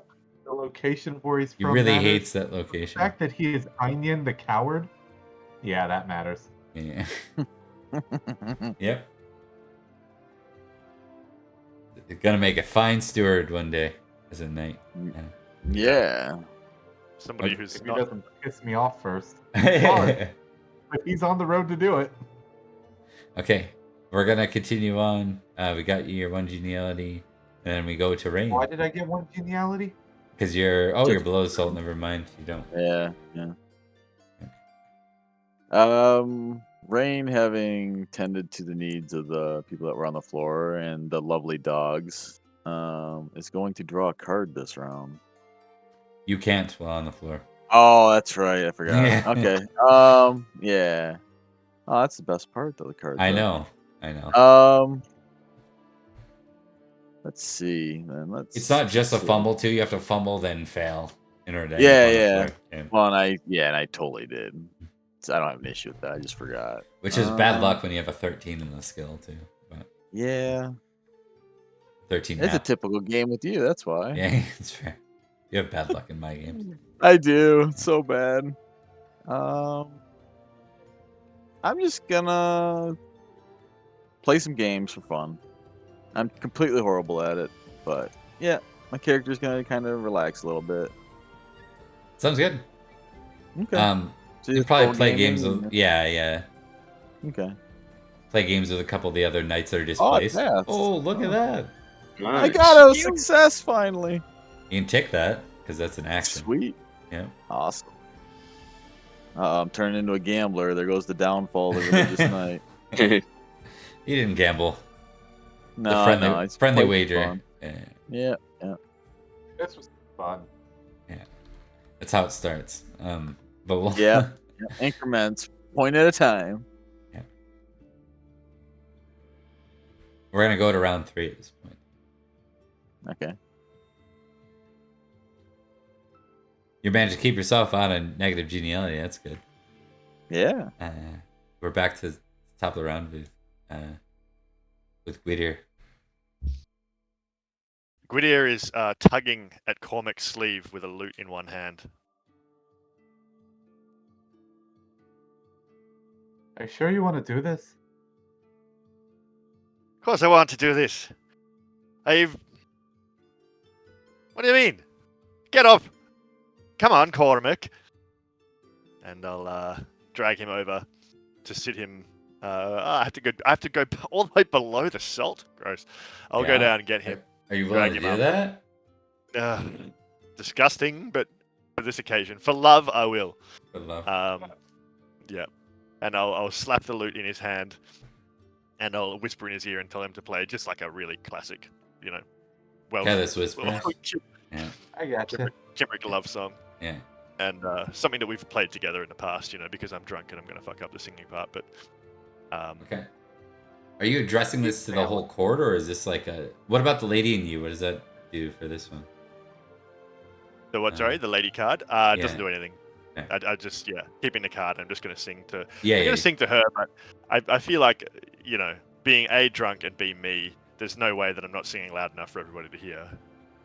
Yep, that's fair. It's strong, well pride in me. You see, I've got to impress the lady, and everyone else has got to see it. So here we go. You ready, Cormac? Count me in.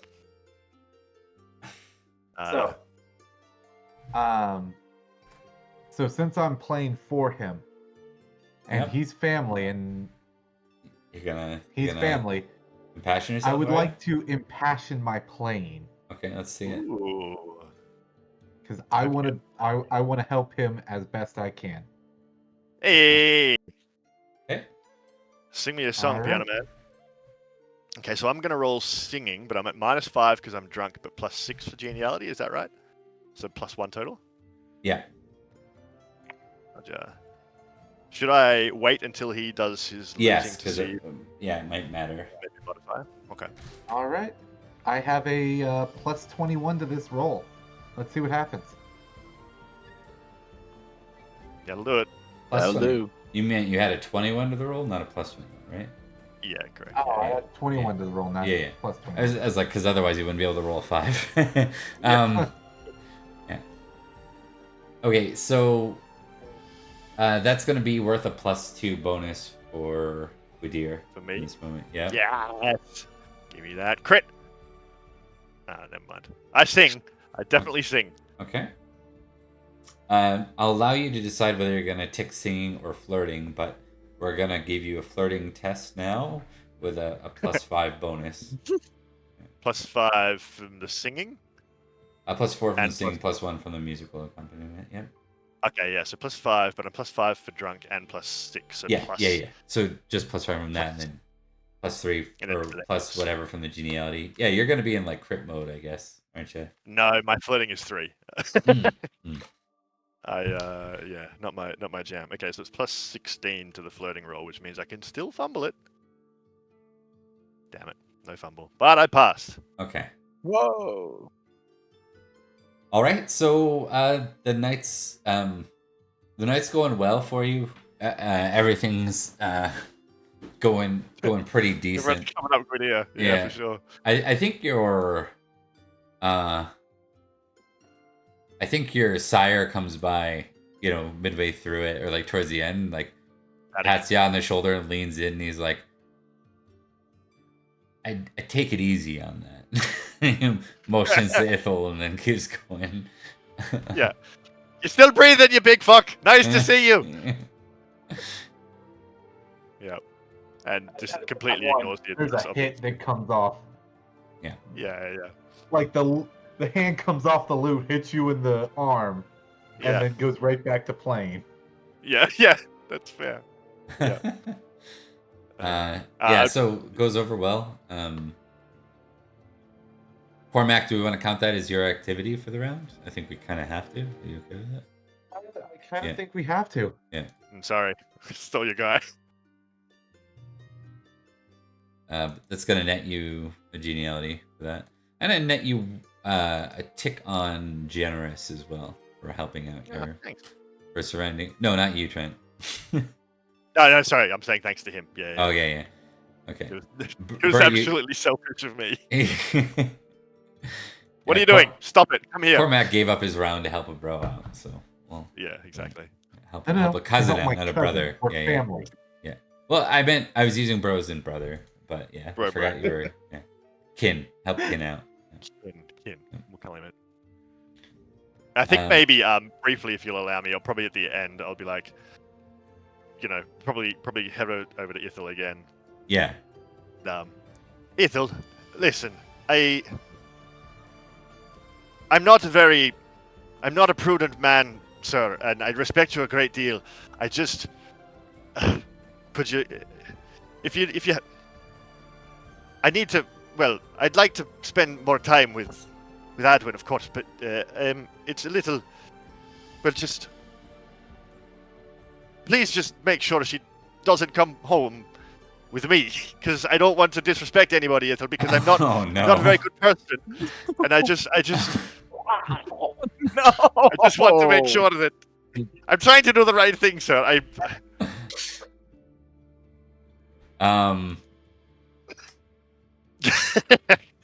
You know what? I think. God bless this Hold man. on. I'm gonna test He needs something it. here first.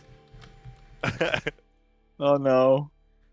Okay, so as you start in your rambling, you get about 8 words in, and you feel Cadrigan pull you by the back of your neck, by the back of your Yeah. collar.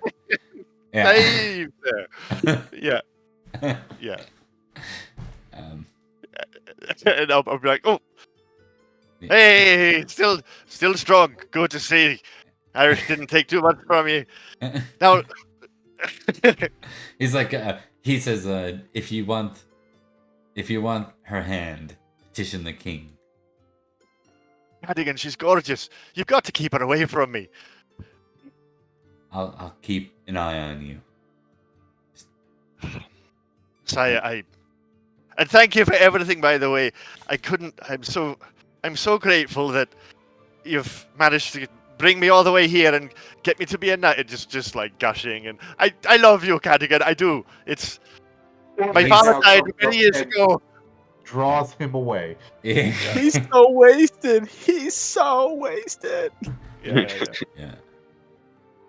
Yeah, so there's a bit of a scene, but it saves him from completely removing the card from the table for Ethel. Yeah. Come along. Mhm. Okay. Did we get you your geniality? I don't think we did for that one.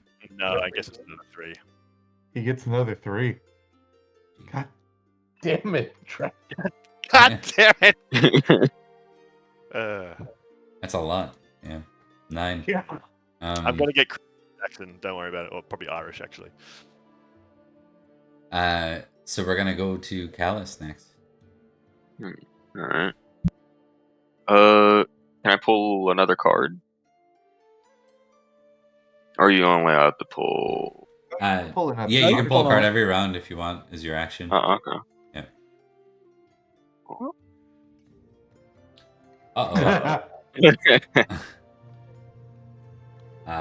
Oof. Ooh, that's a party. Alright. Okay, so remember your geniality when you test this. So you're rolling your courtesy at a -5, but you've got a +3, so it's only a -2 for your courtesy. Alright. Courtesy. And a -2.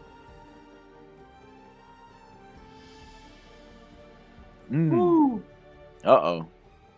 There's no failure condition. So Yeah. Oof. Is All right, this, then.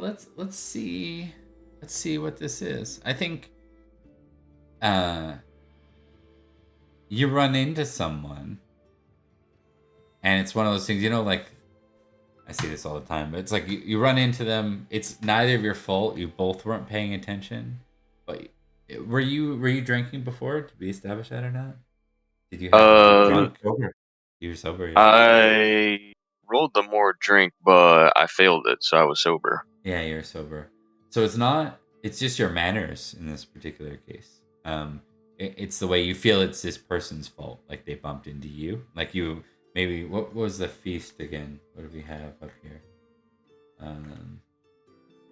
You were having some roast eagle, and you had like a nice, good hunk of it, and they bump into you, and it just falls on the ground, right? And you look over, there's not any left. Like, it's gone now. So there goes your food. And they don't say sorry. They just keep going. And I think in that moment, no, because this is about, it's called tipsy. You know what? I'm gonna give you a new card because we established already you're sober, and I think we will honor that. Yeah. So go ahead and pull a new card. That's a good point. Yeah. Fucking roast eagle. Yeah. Chivalrous live. All right. Oh. So the word chivalry doesn't exist, but the ideas of being generous or energetic or just or merciful or modest or valorous, they're all either within the realm of Christianity or in the realm of being a good knight. So I think it's fair enough to still make this card useful. So do you want to roll a d6? Sure.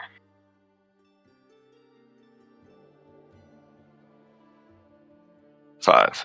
All right. On it. So there are a number of the guests here that are sitting around and talking, and there's news about the command that some people are bitter about the call that Nanteleod made to ask his people, or Elaine actually was the one who made the call, to either, if they felt they were worthy, to stand to the side, right? So that creates this topic about modesty and when it's appropriate to be modest and when it's not, and there's a lot of debate on that. Let's start with a roll to see if you have some good ideas or not, and then we can fill in the blanks on what those are. So you're making we're going to allow you to test your modesty, but you can add your geniality for this one. Alright. Let's see. Well, hopefully. Oh! I don't see it. Yep, Modesty. correct. Oh, there we go. Yeah, took a long time to load for me. Perfect. Yeah. What do you think a crit would look like in this case? The topic's modesty. I don't exactly know, because Collis really isn't that modest. If anything, he's famous for being proud. Yeah. So I'd actually be surprised what Collis said himself. Is this maybe something along the lines of like, modesty has its place, but that place wasn't at today's ceremony? Is it that kind of comment you make? Like, and when you say it has its place, it's not even like you agree with that statement. You're just conceding a little bit. So you're like, yeah, it has its place, but it shouldn't have happened there. That was about being united. Like, Or Yeah, maybe I think something that like makes people might sense. use him as an example, right? They might turn and be like, see, like this guy, he stood up there because whatever else he's proud and blah blah blah. And maybe you're like, well, yeah, I'm proud, but it doesn't mean that you're a bad person for being modest. Like obviously, modesty is a virtue. Maybe something like that where you kind of yeah, I like that. Yeah, I think that makes sense. You can also bring up King Nanteleod didn't shut the door on anybody. Yeah. Okay, in this case, you're gonna get an extra geniality for the crit, and you get one for the card, so you're gonna get a 3 geniality round, plus you're getting glory for that crit. Actually, it's 4 because that card comes with 1 too. Yep. That is a very good bastards. Mm-hmm. That is a great round for Collis right there. Yeah. Real good. Tick your modest. Ticket? Yep. You mean just okay. Check mark it beside it, and then at the winter phase, you might just automatically go up in that. You get to roll to see if you become a little more modest. Okay. Yeah. Okay. That brings us to Cormac already acted for the round, didn't you? Yep. You did the music thing. Yep. Cormac the Music Man. Nailed it. Thanks, All right. cuz. I've got a wife now. Maybe. Probably like Goody is like just confident. He's like, I got a wife straight away, day one. This is fucking cool. What he doesn't know is because I know Adwin because her father was my sire. I'm over here talking up. He really is a good guy, I promise. I know, just don't listen to him tonight. Like, he'll be okay. He's drunk right now. Wait till he sobers up. All right, we're back to Rain. Yeah, I think he's gonna go back to just tending to the people on the floor again with the final, batch of food for the feast. Really cause a stir. Shit disturber over here on the floor. I mean, my Yeah, dude's yeah. got a 17 temperate. I mean, Yeah. it's kind of a go-to for him. Yeah, so yeah. I was trying to 15. get my temperate picked. All right. and maybe he's even like playing with the dogs a little bit. Okay, yeah, that definitely it stirs some stuff, but no one says anything to Rain in the process. They allow him Good. to do his thing. It's mostly pickings over stuff, anyways. Right. So at this point, we're nearing sort of the end of the feast. I think we're gonna go ahead and just transform it into a 3-round feast, if everyone's okay with that. Or does anyone need the 4th round for something specific? I think if you give me another round, I'm gonna fuck something up. Yeah. we're gonna shorten it to a 3-rounder. I would like to actually have 3 actions instead of like having one of my actions hijacked. Well, that's But why you I'm got the okay with generous. a 3-round feast. Sorry, man. Something tells me you want to get used to that too. Yeah. We're gonna have some music moments here. Yeah. But so as the feast comes to a close, I think Sir Elaine is gonna find each of you and say, he says, I know you're not likely to feel well come the morning for those that celebrated. But I need your assistance tomorrow. The king needs your assistance. I serve at the pleasure of His Majesty. Very well. I'm Seems so cool. ready. I'm Be so done. ready. Okay. I think we'll actually cut over to that scene because we are probably nearing the end of our introductory night. We end up with Elaine and Nanteleod and a lot of you. For sake of ease, we'll put it back in the courtyard. But this guy's not here. And neither is Pedrick. It's these two.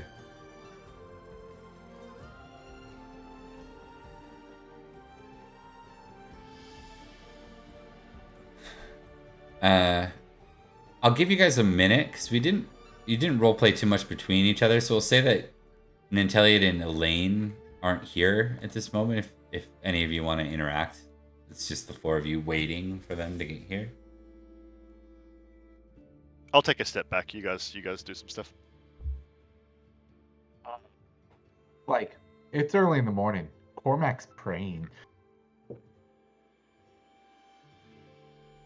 But he is there, listening right now.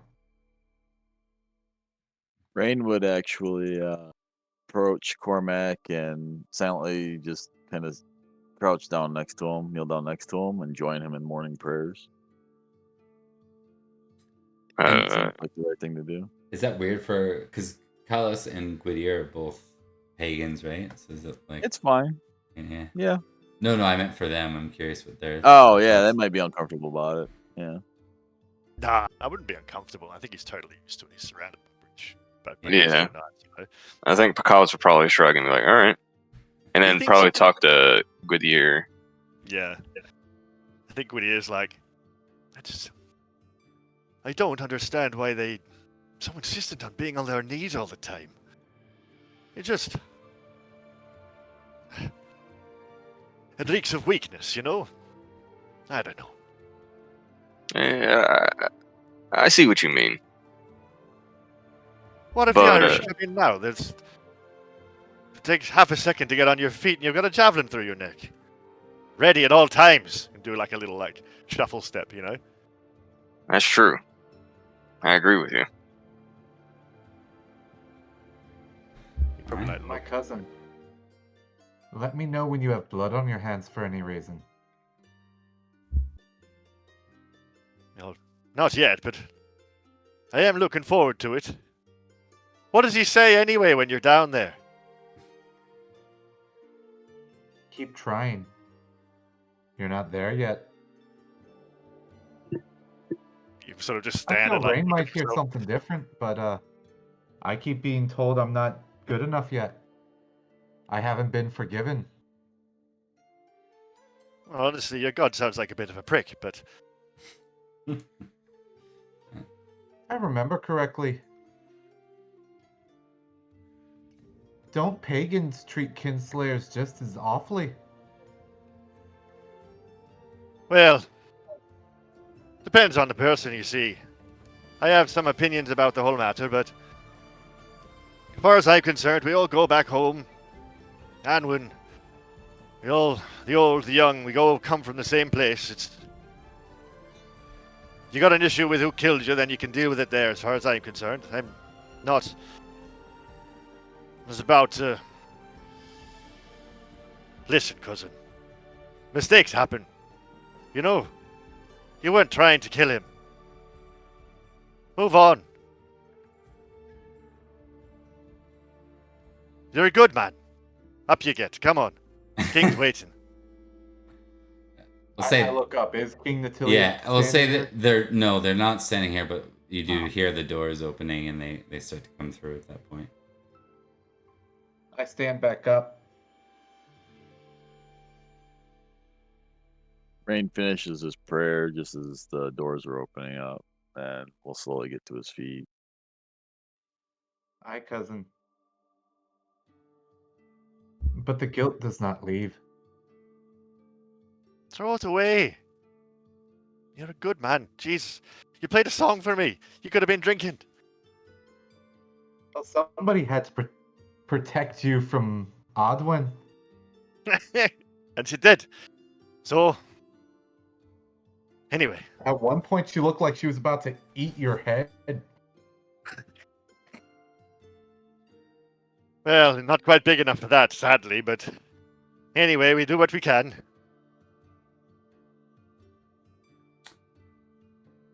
With that, King Nanteleod steps forward.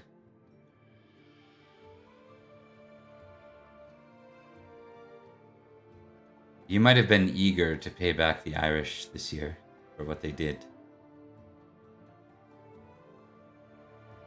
But I'll need you elsewhere.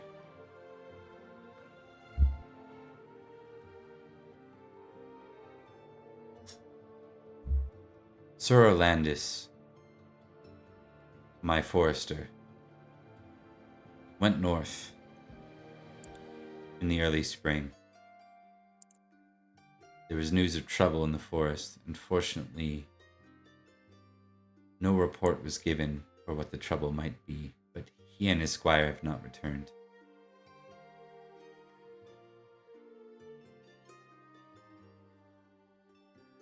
I understand that most kings would talk about the loyalty owed. But I heard a saying from knights from Logris. It spoke of an old duke. And that saying spoke that loyalty flows both ways.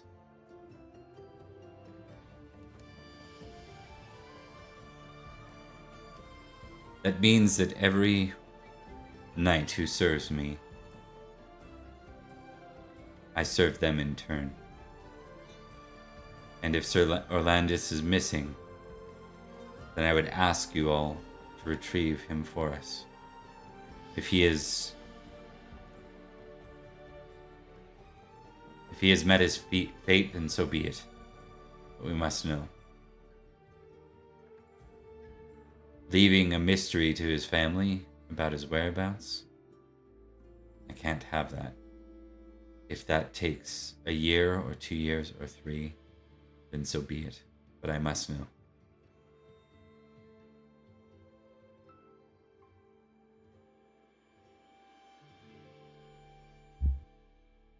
Which way did he go, High King? I know he's not High King, but I'm still calling him that. Are you? Yeah. I don't know if he'd correct you. no sense. It's almost more awkward if he did. So,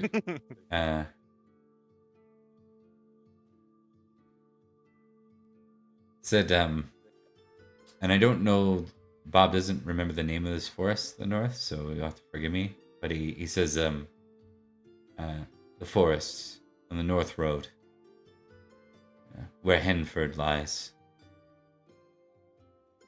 And now you know that's quite a big space to be going and finding someone. It's kind of like trying to look for a needle in a haystack, or a missing person might be another way to look at that. Yeah, right. Big deal. Yeah. St. Paul wrote to the Romans, "Love one another with brotherly affection, but outdo one another in showing honor." I serve at your pleasure, my lord. Well, I am didn't your really man. understand that first part, but I'm with him on the second one. Wise man. His eyes look From to Rain and to. Sorry, go ahead, Bart. I cut you off. I didn't mean to cut you off. I was just commenting to Gwydir, wise man from Rome. It's an oxymoron, but anyway. Nanteleod's eyes look to Rain and then to Callus. Can also say, I'm in agreement with him, my king. I'll go in search of him and bring back word. This task will be done, my king, one way or another. Very well. I know you are all young, but I see bright futures ahead of you. I look forward to seeing your return. I'm so excited. Hi, I'm King. sorta... Oh, sorry. Go ahead. No, you're right. Please go. Oh, I was just gonna say that Rain bows his head slightly. He is being addressed. I must it? admit, the forest is very close to the mountains. And it's been some time since the mountain men have paid tribute to Escavalon.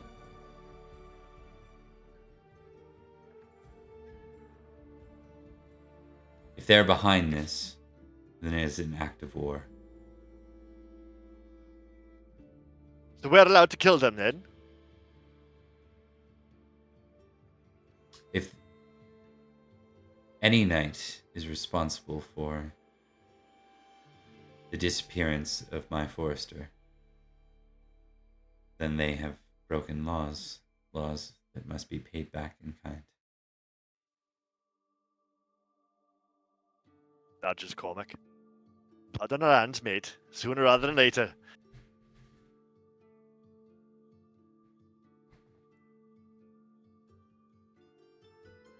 Any other Sorry, comments? I did not hear that. Doesn't matter. Okay. Oh, I suppose, did I get a chance to petition the king to date Edwin? Oh yeah, that was assumed that you had that opportunity because we skipped that round. Yeah, right. Yeah. So was it a petition to court or a petition to marry? I can't remember what the card said. Court. Okay. Yep. He would ask for marriage, but the card said court. Yeah. Yep. Court. Like he would have said marriage, Cormac would have stood up. He wants to court her, not. Yeah. And he'd be like, hey, sure, that one will do, yay. Okay. Yeah, we'll say that's a success because you criticaled on the bit before that. And we're going to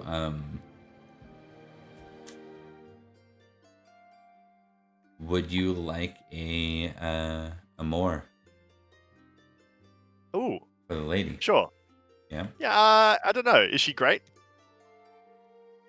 It depends on what you mean by great. So she is famously loyal to the king. Great. And Good proud.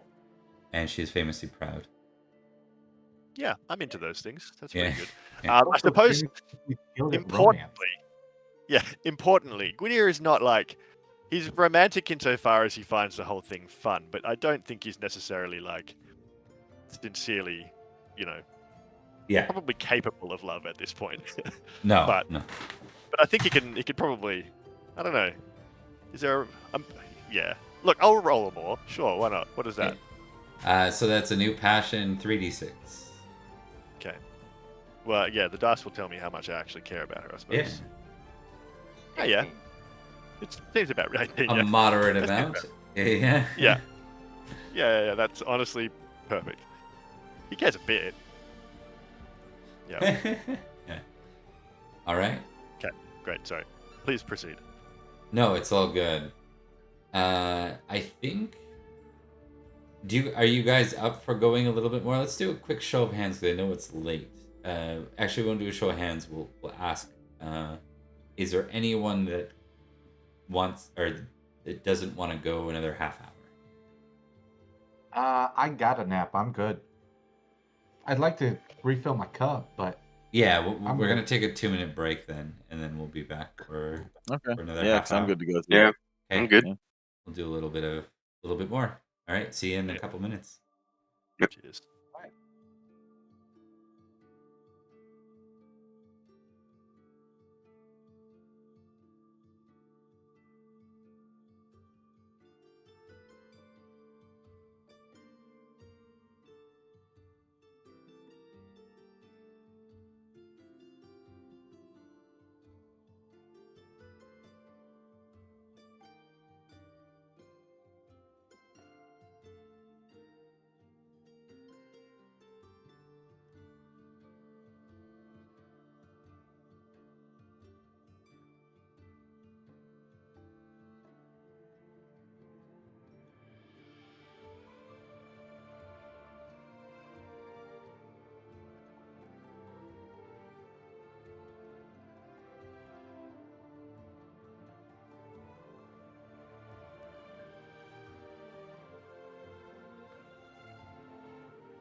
Okay, let me refresh my tab real quick.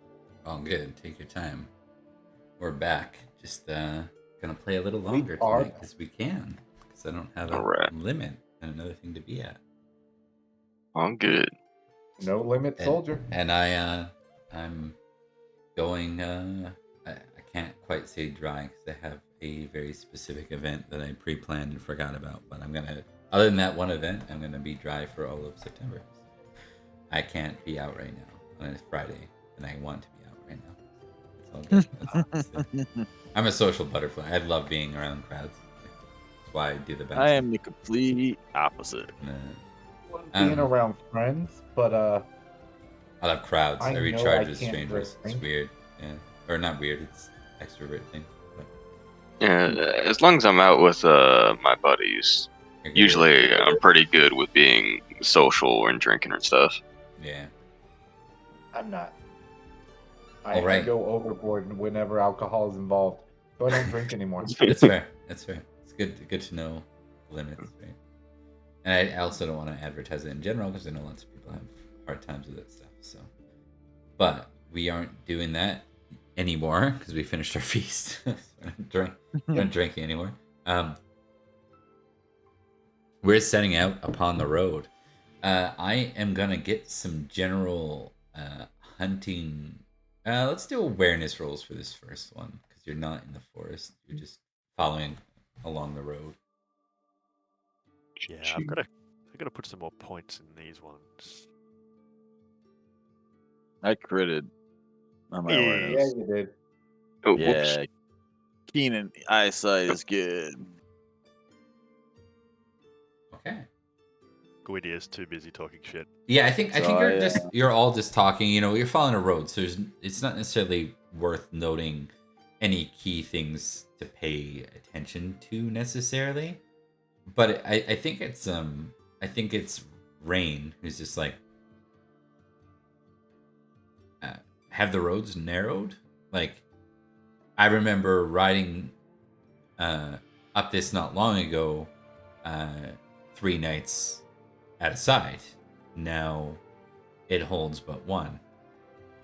It's one of those scenarios. So it's like, why is the road overgrown? Why is it shrunk almost? Yeah, and Rain would look visibly kind of confused about that, because he's a local to the area. So the fact that it's grown over that fast, that quick, is just he can't explain it. He's not sure what it would be. Are you gonna bring He it to people's kinda- attention? Yeah, I mean, he kind of interrupts which is difficult because you got the Because I'm here. because you got Goodyear, and he's very boisterous and everything. Hold on, Rain. I'm not finished yet. But he literally I actually believe Rain has something to say. he actually Right. raises his voice, which is something he doesn't usually do. Yeah. But it's kind of like a listen, just something's at play here. The road, it's narrowed from 3 horses wide to only 1. And I was only here a little bit ago. This is not normal. Yeah, it was about 1 year ago to the date. Yeah, That you were- year to the day. What are you seeing? There's some rogue gardeners around trying to spruce up the place a little bit. Hey, spruce, get it? He points at the trees. And you just get a kind of like a shake of the head and Deadpan. almost like a response. yeah. And he just like the side eye. You only Yeah. get the side eye. It's a type of Nice tree, one, Rain. Uncle. Type of tree, you see. The best jokes Not are long always as you have to explained. explain it. That's right. yeah. Awesome. With the warning, or it brought to the attention, Rain would give him a minute to decide what they want to do, but he's going to continue forward. Well, now hold on a second there. So we've got some sort of adjustment to the road, do we? It seems. I'm gonna go look at the trees and be like, have they been like, where did they come from? Is it trees that have made the shrubs? What's going on? What's you're kind of in the open plains area right now. A little bit of there's a little bit of greenery around, but it's not dense forest where you're at. You're along the road, kind of heading out of Escavalon proper lands and more into like effectively like old kingdoms that would have would have been like petty kingdoms to Escavalon a long time ago. So this isn't, Yeah. Everything down here is kind of like the main area of Escavalon, and then anything to do with the mountains in the north is considered old kingdoms, right? Yeah. Mountain kingdoms. But it is vegetation that's compressed the road. Yeah, it's like natural vegetation, but it's like overgrowth of way more than a year. Well, yeah, it's like 100 years. Like, this would be like an old Roman road that got overgrown. Like that's Like if you lost two horse widths, you went from 3 to 1. That's pretty significant amount of overgrowth in a short amount of time. Mm-hmm. Now that he's pointed it out, am I also familiar with the road? Yeah, you all would have traveled this at times. Maybe not much further than the river, but you've all been up here before. Gwydir will dismount briefly, and as in response to Cormac. Well, I'd say that we're beyond the reach of your Christian god now. This is, well, the spirits have reclaimed this place. Tongue. I like you, but I won't be standing blasphemy. Well, it's just a matter of the trees and shrubs here, you see. It's fair enough. Local spirits here have taken charge. This is their land now, so I think, well, unless that god of yours is going to keep us safe, then it's best that we take some steps to do so ourselves. And he'll like go through his pack and find like bits of food or whatever. And I'm sure there are like standard offerings and stuff for like elves in the area. I don't know what they are off the top of my head. My character might probably. Very low. Really... Yeah. I think regardless of what I roll here, he's going to pretend like he knows what he's doing. Perfect. Yeah. Ooh. You pretend the hell out of it, but that was really close. Yeah. He I've heard you have to leave offerings, you see, and then little creatures that live in the... Anyway, listen. Just hold on. Just wait there. And he'll sort of make a little shrine, and he'll put like a little bunch of food down and arrange some flowers and stuff, and then sort of stand up and look at it. Sort of shake his head and go down and like adjust it. Put it near like the base of a shrub or something. He goes, yeah, I thought to do it. I think we're safe now. During all this, Rain is like legitimately he stopped because he was gonna move forward, but when he sees all this going on, he legitimately actually watches this pagan go about his business and just tries to understand what the hell he's doing. Like just trying to make sense of it, kind of thing. Yeah. Just like, what is this? And then I'll sort of stand up and shrug and clap my horse and be like, "Blessing of the horse god, Rhiannon and guide us. Off we go. Travel away." And sort of jump onto the horse and ride along with confidence that everything is now safe. Okay. Nonetheless, keeping an eye out in the trees. Okay. And with that, Rain would go ahead and move off again. Lord in heaven. We'll do some folklore tests for everybody. Folklore, huh? Okay. That should be fun. People love me. We've established this. No, they don't. Nope. The people love none of us. Good rolls, to be fair. Oh, there we go. Ooh, all right. Okay, that's a tick right there. And to glory. To glory. Getting those bits and pieces of glory. Okay. Yep. Oh yeah, 15 glory for you, Rain, by the way, for your awareness critical before. I marked it in my notes. I appreciate it. Okay, awesome. So, let me just grab this. So the area you're entering here, Cormac, is Irging. It's an old kingdom. The forest that you would be approaching then is a forest known as Dean Forest. There was an old city up here that you remember hearing tales of when you were younger called Henford.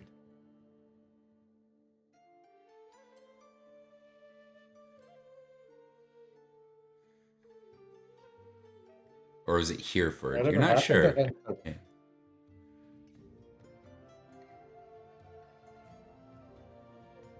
Somebody will put a barracks here one day.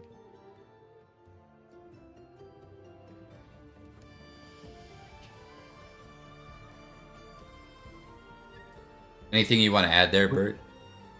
I was asking, whatever happened to Henford? Are you asking the players? Sorry, because you did it in an accent. Oh, so sorry. yeah. Whatever happened to Henford? You don't really quite know. You know that like Nanteleod never really mentions it. No one really ever mentions the. And to be fair, it's so close to the mountains and so close to, like, the only reason why anyone might opt to go that way is to get to Cameliard, but that would be a really dumb way to go. You'd be going through Push and through the actual the mountains, which is, yeah, it's just a really unsafe way to travel if you were to head north. But Cameliard is one of the places that's on good terms with Escavalon right now in the setting. So most, when they travel, if they want to go north, they just take the Logris roads. They go out to Glevum and up this way. So you're not sure. You're not exactly sure what the current state of Henford is, but you know a little bit of like the history, the kingdom of Dean, Erging, and Henford kind of being like the major place. We can see about heading over to Henford. Maybe they might have seen.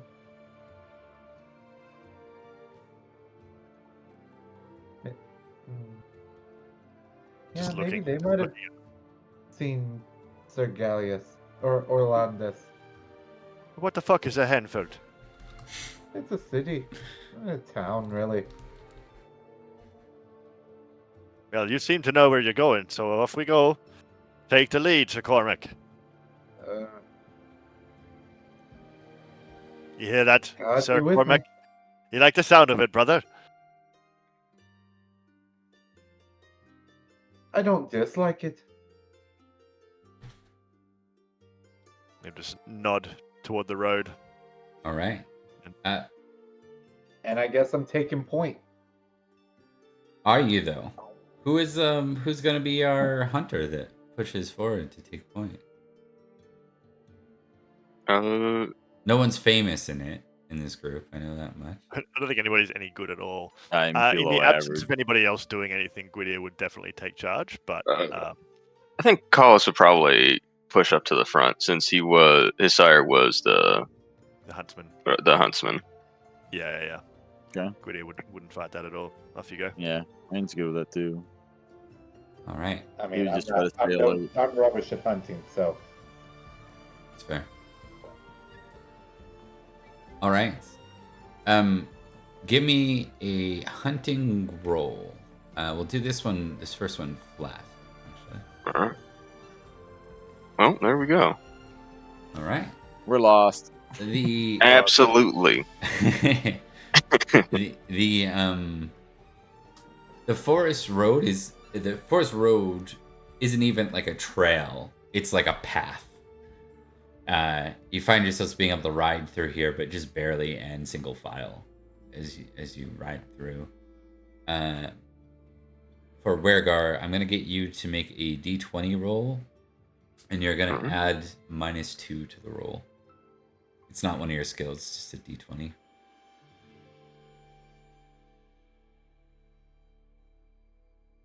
Oh, no. 1. Oh, okay, yeah. So.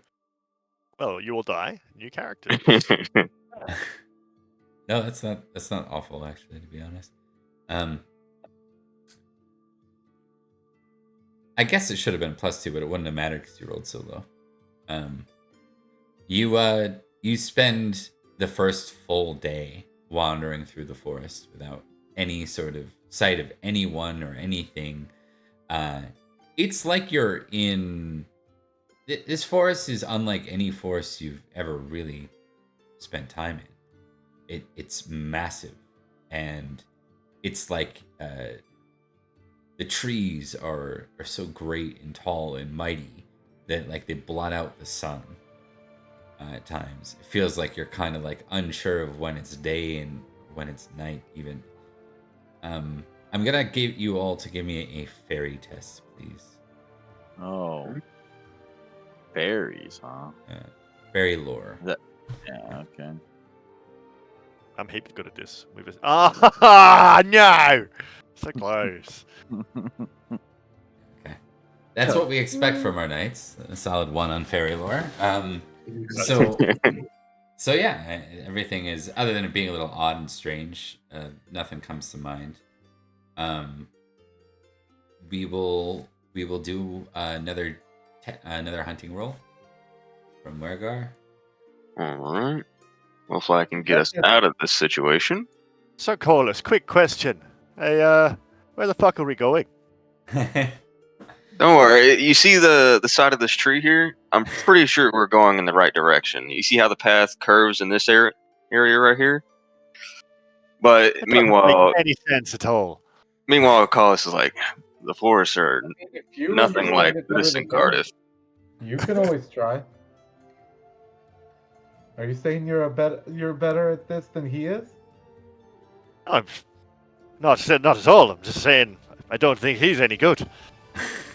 We'll do that roll again. D20. Wergar, just do it flat for us. Just flat. 8. All right, day 2, much the same. Now you're deep into the woods, and you're at the point where you're not even sure you could find your way back. Like, you look back and you're like, does the trail look different than it did when we came in? Didn't we just round that bend there? But there wasn't that stream going through the bend there a moment ago. And I think you're all coming to this realization. It's like noon, like the next day. And Yeah. Listen, I don't even see it or hear it. I've no idea where we are, and I'm trying to find some indication of we being on the fucking Isle of Britain, and I'm just not seeing it.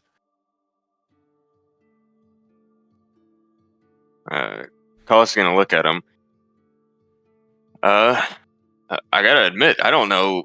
This forest doesn't make any sense. It's nothing like the one in Cardiff, where we usually go hunting at. There's something different It's not about like this. the one in fucking Cardiff. We're not in Cardiff, are we? Yeah, but all forests should look about the same. But this looks nothing like Cardiff. While Go they're on. arguing, yeah. Cormac's gonna, get down from his horse, get on his knees, give a prayer asking for guidance from God above. You're welcome to play through those things, but I will warn you that you do not have British Christian magic. That is a mage. No. Yeah. But Just I'm a about note. to Yeah. Okay. I'm about to do what they've been doing. I'm just Okay. that direction. Just make some shit up. Meanwhile, this is all going on. Rain is quite literally going through his supplies, trying to keep track of what he's got. Bert, I need a spiritual or a worldly, I need a contested spiritual and worldly test to determine whether or not this is something you legitimately believe or something that you are kind of okay. That answers it. Yeah, you can tick spiritual. I feel that God is pointed us in that direction. Okay. We will do the hunting roll again. Did anyone do you want to swap out, or are we comfortable with, like, is anyone gonna try to take this from Callus? Is a question. I think Woody is pretty much happy just to cruise along. Although I think after probably getting a little bit frustrated in large part just with disappointing Nanteleod. You know, he's asked us to do something and we didn't even get to the fucking we just Yeah. what the fuck? Yep. Yeah. Okay. So in this case, Wergar, you can make the roll again. You're starting to get your bearing though. We'll give you a +1 on this roll. Hey, that'll do it. Wergar or I think Callum. you're pointing, Or is- but it's still gonna require hunting to get on track. Like, you know what I mean? Like moving in that direction is fine. You're going whatever direction you point in, which is probably north or northwest or Maybe. whatever. But yeah, maybe. Oh, look at that! Oh, there we go. There we go. That's all I needed. That's all I needed. One. Oh, Yeah. Heavenly Praise be to Father. God. You know what? I take back the Maybe my this couple Christian of god of round yours thoughts. is actually onto something. All right. I can't fucking believe it. Okay. So there's good news in this. You will not be wandering aimlessly. That's the good news. All right. That does not mean that the outcome is going to be great. Just say that. Great. Yeah. Good. Yeah, it means you're likely to encounter something. It doesn't mean that something is nice or like, so you can give me a D20 roll you rolled before, but +10 this time. D20 plus 10. Oh, Great. boy. Great. All right. All right. I had to make up somewhere. Yeah, give me an odd or give me a D6 and we'll do odd or even for what this is. I don't like the sound of your voice, Bob. Total party. It's a lone javelineer with a heavy javelin.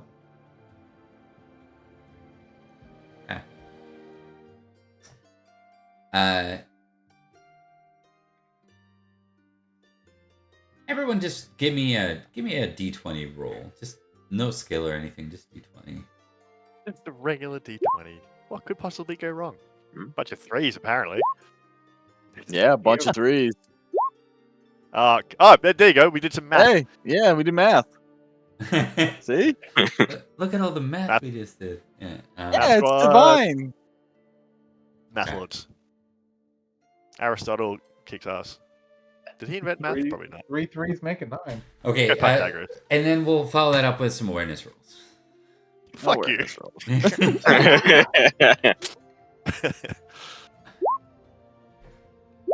Awareness. Nope. Oh, okay, somebody. There we go. So Trent, Hello. Gwydir, as you're all riding, Gwydir, you hear the sound of like a bit of a babbling brook nearby. Oh. Yeah, like you didn't think there was any water that you're aware of in this area, but nevertheless, maybe you're further east than you thought. Maybe you're near the edge of the forest. You can get your bearing again. Yeah. That makes sense. Yeah, definitely that's what it is. Yeah. Mighty knight of Escavalon, I can only wonder what this sound is I'm hearing, but cast your ears that way. Let me know if you've not got the tinkling sound of a babbling brook. Out of character, did I hear something too with that? Like the sound of the water or whatever? Oh, yes, sorry, I didn't see. I thought you failed for some reason. I think when I saw 14, I just assumed no one had awareness that high. Maybe that's what happened. Yeah. Yeah, so you hear it too, Rain. Yep. Okay. Yeah, so Rain kind of confirms what Gwitter's hearing. Yeah, it's right over there. Yeah. Well, then let's investigate. Better than walking in circles.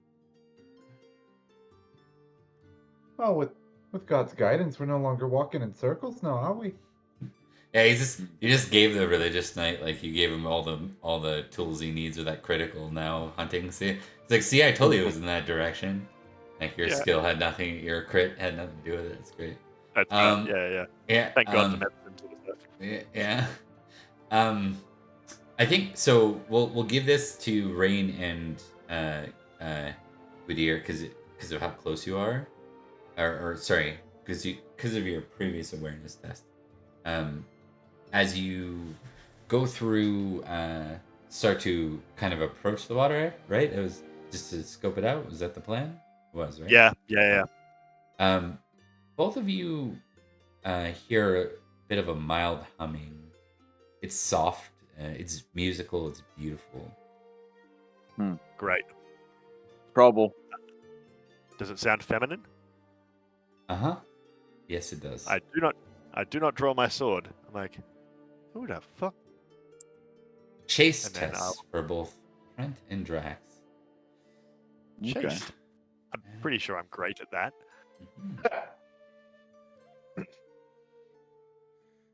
Nope. Give me that. Both of you know without seeing the source of this call, this song, that this is the most beautiful maiden you've ever laid eyes on. Yet you haven't even laid eyes on. Something in Rain, though, probably it's the famously chaste 16, manages to hold back on that. But I think I for have the no nature... What was that? I have no interest in holding back. Yeah? But he is like, oh, wow. And then I think he just sort of spurs his horse onward a little bit and says, and sort of carries himself as tall as he can, so he looks like particularly attractive and handsome. And rides toward the sound, straightening up his like tabard or whatever. Meanwhile, Rain's sitting here trying to get him to hold up. I'm just like, wait. Wait. I saw it first. Get back. Kind of trickery is this? Oh, who first? What are you going on about? Shut up, Cormac. She's not yours. You do not hear the humming? What? Yeah, I think... probably like further into the forest by now. I can't hear your Yeah, voice. yeah, you're and Rain's basically moving on after him. He's not gonna let him just wander off. So And Cormac following behind because it's like, what are you talking about? You can let me wander off. It's fine. You don't need to be here for the next bit. No, I could, but I'm not going to. there's something crazy going on. All right, guys. Go We are going to be continue at that moment as Gwydir wanders further away from the rest Cliffhanger. Yeah. Dun dun dun. Yeah. So we'll be back same time next week. Thanks, guys, for playing. Hope you all had a good time. We are uncovering some plot. This is gonna be fun. I'm looking forward to it, and looking forward to playing more with you guys. Good stuff on the feast and the knighting. I think it's just the start of something great. So, Thank Good you. night, everyone. Yeah. Well played, everybody. Yeah. Take care, everyone. We'll see you next time. In late winter's grasp, Saxons stormed south through Logres, catching off-guard garrisons, and the city of St. Albans near London they did conquer. Prince Regent Maddock by ailing father's side called muster, yet much of Logres lay ensnared by occupation. The marshlands did bear great raids, Cambrian mountain men's onslaught, losses heavy. Glevum, with heart bereaved, did mourn Duke Eldol's fall. A sundering war brewed. Duke's daughter, Lady Helly of Glevum, and grandson Sir Challens of Clarence poised to clash. Under Earl Roderick's banners, Salisbury, Summerland, Silchester journeyed to muster, ambushed by Eosa on Path's way. Eosa fell, yet reinforcements delayed, crippling their advance. St. Albans, a prize won on a fateful day, the feeble King Uther, Excalibur grasped, rode forth to join his son's battle. Octa's forces faltered, yet a venomous feast poisoned victory's cup. Prince Madoc, felled by Syagrius, echoes of Franklin's past. Lone Duke Ulfius endured, his heir Ufo shouldered the legacy. In Salisbury, the somber cloak of mortality draped itself upon Earl Roderick, as his health dwindled to a whisper, and in passing, his title and domain passed to the hands of fledgling heirs. Yet in the hinterlands of Britain, a change whispered through the woods and fields. The verdant embrace of nature crept forth, reclaiming roads once traversed by foot and hoof, as paths blurred into trails. The realm of Tribuit, a realm oft forgotten, neared oblivion within the embrace of the titanic woodland, the great forest sauvage. And it is told that many a wondrous sight doth greet those who tread through Summerlin's domain. Merlin's presence whispered through London's air, a sword encased in stone, spoke of a destined king, a riddle inscribed upon its ancient surface. Cornwall's King Idris stirred, rising an army as Tintagel's fate trembled once more. Shadowy lands of Tintagel, Escavalon, and Gigant held within his gaze. King Uther rests twixt kin Aurelius and Madoc in the giant's dance. Escavalon's Nanteleod brought word of tribute wars in South Cambria. Merchant's tale spoke of Cerdic's yearning. Vortigern's son sought father's mantle. Logres, once a great kingdom, is left to lick its wounds.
Guards! Knights! Squires! Prepare for battle!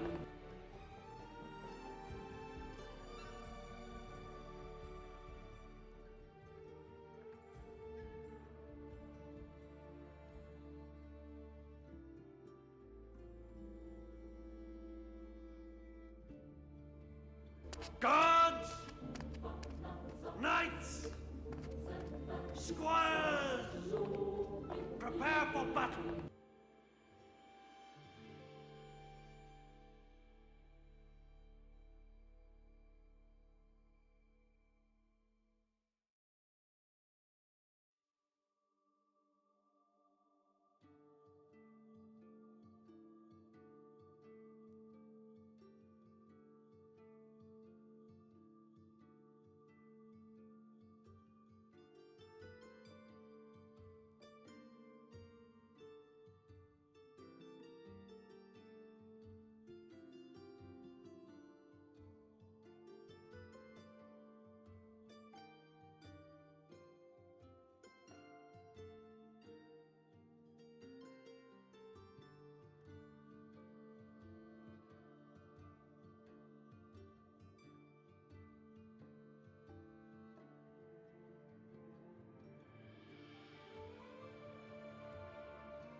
Guards!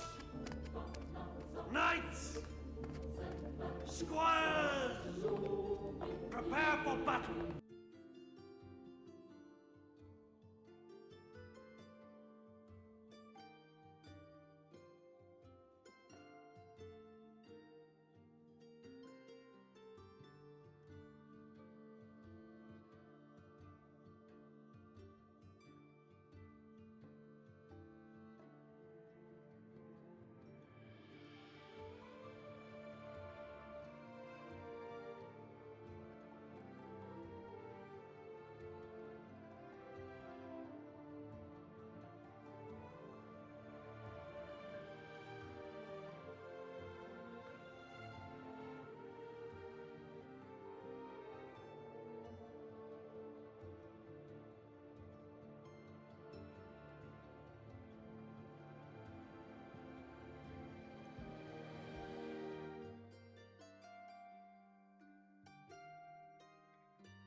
I can't even imagine.